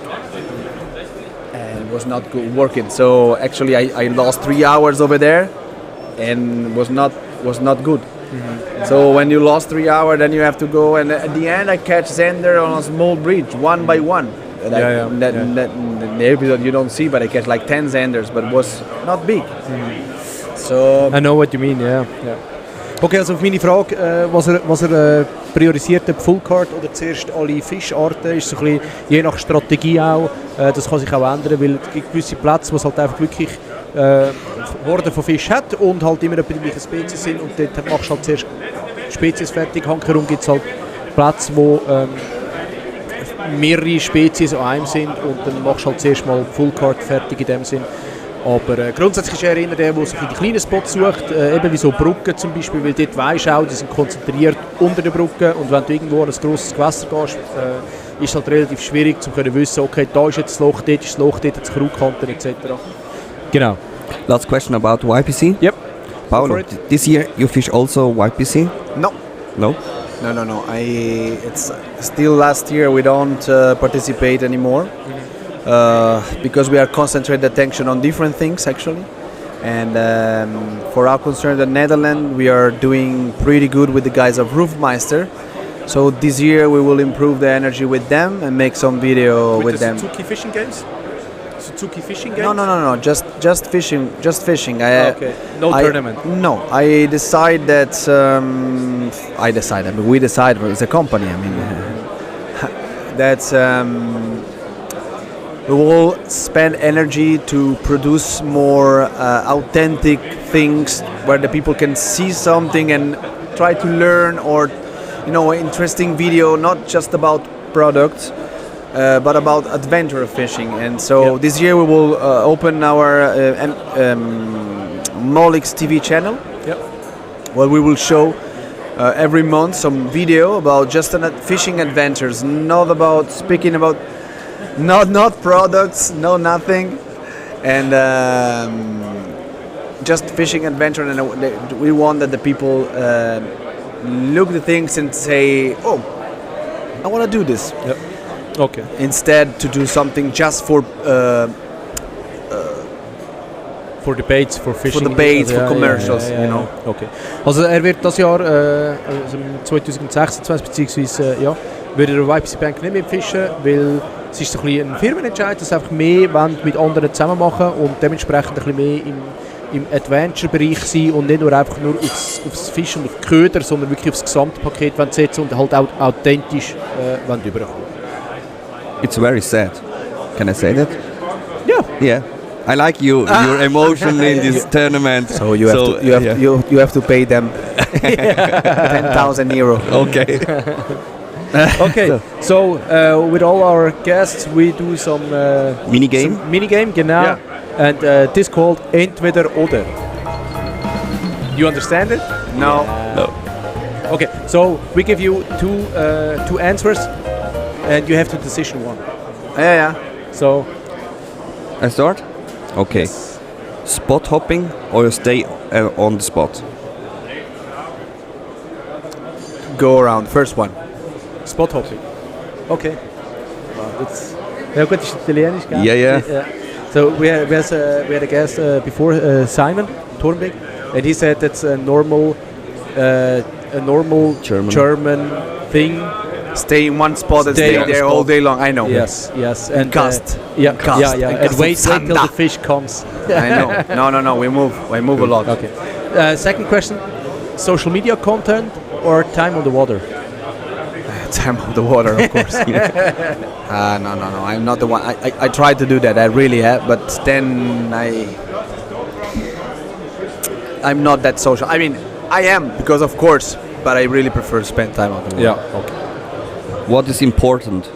High-end reel and rod or the knot? Or perfect line or perfect knot? Perfect line and perfect knot. If I have to choose, of course, a really good reel and a really good rod can help you to enjoy your fishing time. I'm not talking to fish like with a shit rod, but I'm normal.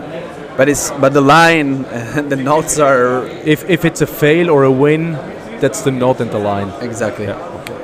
Perfect. So. Thank you. Ciao. Grandi ragazzi. Grazie mille.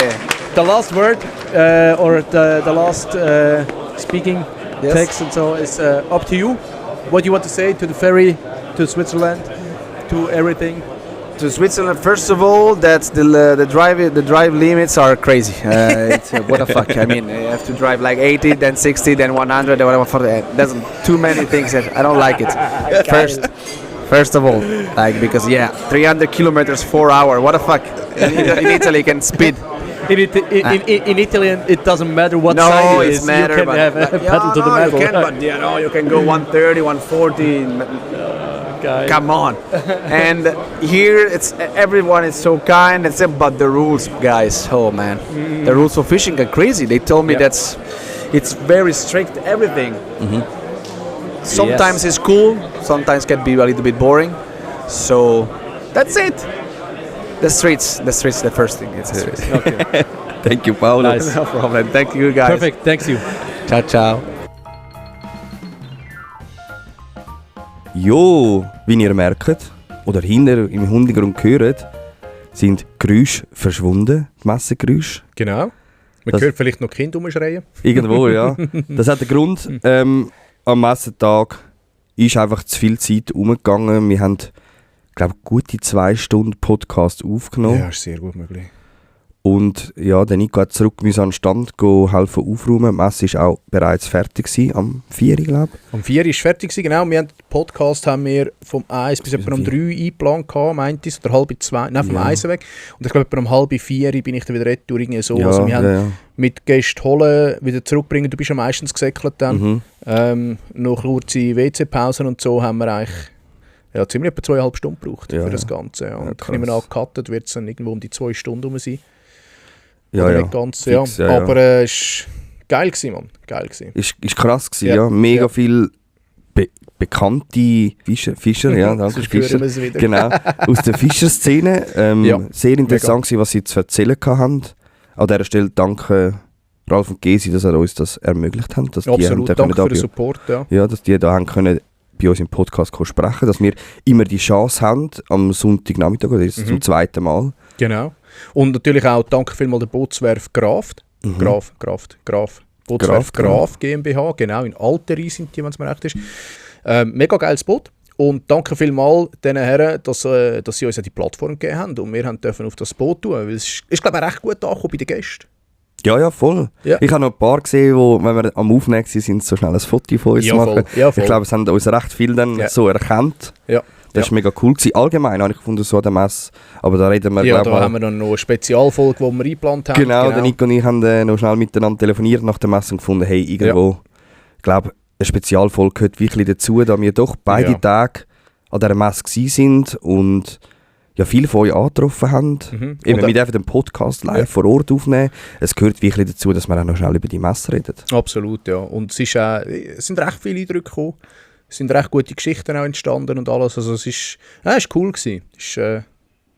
Aber ich glaube, das hat die extra Folge verdient, ja. Genau. Darum dürft ihr euch freuen. Ihr müsst nicht lange warten, wenn die Episode erschienen ist. Genau. Also 2 Tage, nachdem die Episode rauskommt, sind wir bereits schon wieder am Aufnehmen. Richtig, ja. Das heisst, eine Woche später. Also, eigentlich kommt jetzt jeden Sonntag ein Podcast. Genau. Wenn ihr das hört, heute in einer Woche kommt der nächste Podcast aus. Und das ist dann wirklich eine Sonderfolge für die Messe. Es wird nicht eine lange Folge sein, es wird nicht ein 2-Stünder sein. Es wird einfach so eine kurze Einwurffolge sein, weil wir haben ja doch auch noch anders zu. Und ja, wenn ich da so ein bisschen unsere Podcast-Ecken anschaue, habe ich glaube schon das ein oder andere zu machen. Ja, du hast noch ein bisschen zu tun. Ja, genau. Von dem her. Aber es war geil gewesen. Danke vielmals an dieser Stelle allen Beteiligten. Gesi, Ralf und natürlich auch allen Fischern, die vorbeigekommen sind, wenn sie den Podcast hören. Wir haben ja, werdet ihr dann gehört, oder habt ihr ja gehört, unser Englisch ist nicht immer so der Yellow from the Egg. Wobei, jetzt, ich habe es schon ein bisschen nachbearbeitet, es war nicht ganz so schlimm wie vor Ort. Okay. Vor Ort habe ich es richtig schlimm gefunden, also was ich gesagt habe. Ich habe gefunden, du hast noch gut geredet. Aber irgendwann man merkt, wir werden beim Paulo sind wir langsam müde geworden. Ja. Ich bin brutal gestresst gewesen, irgendwie. Es hat mich so triggert mit dem Abbau, mit dem Podcast, mit den Gästen, noch Englisch. Ja, es ist alles so ein bisschen...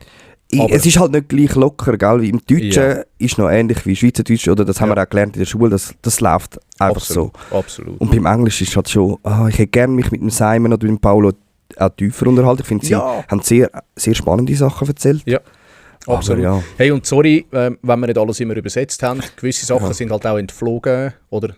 Ja, du bist einfach im Gespräch hinein. Ja, genau. Und dann kommt halt die eine auf die andere Frage und gehst weiter und musst irgendwie ein Programm durchbringen, weil die Zeit von denen ist ja begrenzt.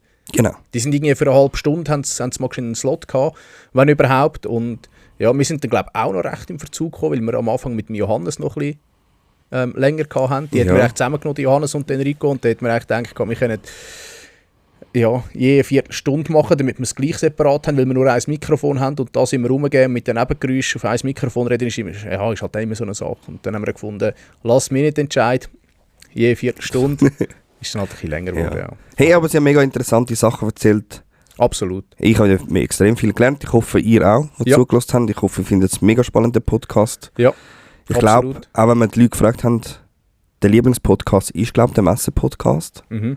Also vor allem bei den Jungen. Es ist vor allem, also was mich vor allem noch beeindruckt hat, ist, es sind die Gäste, die wir hatten, die sind so wenig in den Podcast gewesen. Mhm. Also der Enrico war im Podcast gewesen. Mhm. Und der Max, der hat einen eigenen. Der Simon war in einem. Und der Z, glaube ich. Ja. Meinte ich. Ja. Krass. Das ist eigentlich schon noch verrückt. Ja. Und ich bin immer noch stolz auf uns, weil wir haben den Johannes bis jetzt als einzigen Podcast sogar 2-mal gehabt. Super, sensationell. Hey, ja, Johannes, danke an dir an dieser Stelle natürlich, dass du 2-mal auch jetzt hintereinander bei uns im Podcast gewesen bist. Du bist, glaube ich, der einzige Gast, wo wir jetzt 2-mal bei uns im Podcast haben. Sonst haben wir immer nur einzelne Gäste gehabt, beziehungsweise nur so One-Hit, also One-Shots. Nein, geil. Gut, aber wenn die Community jetzt reinschreibt, Johannes muss mal eine ganze Folge bekommen, ich glaube, das würden wir auch noch herbringen. Ja, ich glaube, das würden wir auch Kontakt, der würde stehen. Ja, ich glaube auch. Also allgemein bei den Gästen, ich glaube, bei denen, die wir jetzt an der Messe haben, ich könnte mir da gut vorstellen, dass wir mal mit ihnen den Podcast durchziehen. Ich habe das Gefühl, der Enrico hat es auch recht gebesselt. Er war recht chillig drauf gewesen. Ja, voll. Und er hat es auch nachher gepostet. Ja, also, absolut. Das habe ich recht geil gefunden. Ja. Ich weiss nicht, ob er einfach so ein der typische, Marketing ist sein Ding, das merkst du irgendwie, weißt, er redet auch gerne, er erzählt auch gerne, er erklärt aber auch sehr gut. Und ich glaube, das hat halt schon mit dem zu tun, dass er so ein bisschen, er weiss, wie der Hase tanzt. Ja. Er weiss, was es braucht und ich glaube, das ist so ein bisschen halt sein Ding, oder? Er wartet nicht auf eine Frage, sondern wenn du ihn fragst, wie geht's, dann erzählt er dir eine halbe Stunde lang, wie es ihm geht, oder? Aber spannend. Ja, nicht voll. einfach, ja gut, genau, dir, ja. oder? Habe ich das Gefühl. Und das macht dann auch ein bisschen aus, also, finde ich. Ja, ist cool gewesen. Also, ist wirklich, auch der Max, bei ihm hast du gemerkt, dass er schon Podcast-Erfahrung hat. Er hat es auch sehr gut gemacht, hat sehr gut erzählt. Es war nicht irgendwie so ein Interview gewesen. Voll. Ich habe aber auch spannend gefunden, was der Marius erzählt, als Newcomer vom YPC, gerade so, wie es ihm ergangen ist, mit was er zu strugglen und zu kämpfen gehabt hat. So. Ja. Das habe ich auch mega interessant gefunden. Ich hoffe, eben, es kommt genauso bei euch an. Ich bin gekocht und ich hätte eine Stunde zuhören bei jedem. Ja, ich auch. Definitiv. Hey, haut solche Kommentare, wenn ihr es gefunden habt. Lasst uns ein Feedback da. Wir sind immer darauf angewiesen. Probieren wir so gut wie möglich umzusetzen. Und ja. Ja, hey, ich möchte mir einfach nochmal Danke sagen für alle, die uns angesprochen haben, die gesagt haben, hey, mega cooler Podcast. Ich glaube, ich bin an dieser Messe 2-3 Schritte gelaufen, irgendwer hat mich jemand angesprochen. Hey, du bist doch der vom Podcast. Genau. Und hey, wir machen ja das nicht, um irgendwie berühmt zu werden, wir machen das einfach, wie es euch Spass macht. Aber gleich, wenn das Feedback so von euch kommt, gerade an so einem Anlass, macht es mich gleich ein bisschen stolz an das, was wir geschafft haben in den letzten 2 Jahren. Absolut. Tut mir leid, haben die Sticker irgendwie Verspätung gehabt? Ja, die haben wir jetzt übrigens. Die sind mittlerweile da, also wenn ihr uns mal irgendwo sehen, wir werden sicher eine Handvoll Sticker dabei haben. Absolut, also ich gehe sicher ein Bündel ins Auto rein, dass wenn ich im Wasser bin, dass ich verteilen und noch ein paar im Fischerrucksack. Also, ich glaube, das wäre es auch schon gewesen. Wir hören uns in einer Woche wieder. Wir sind draussen für heute. Ciao zusammen. Yeah. Erste Podcast in der Schweiz übers Fischen ist draussen. Eben schon Glas ins Bier rufen. Fisch verrückt, treffen sie den Buff oder werfen im Wasser. Die nächste Folge vom Forellenkönig und ein Bär sind im Kasten. Tight Lines, Baby!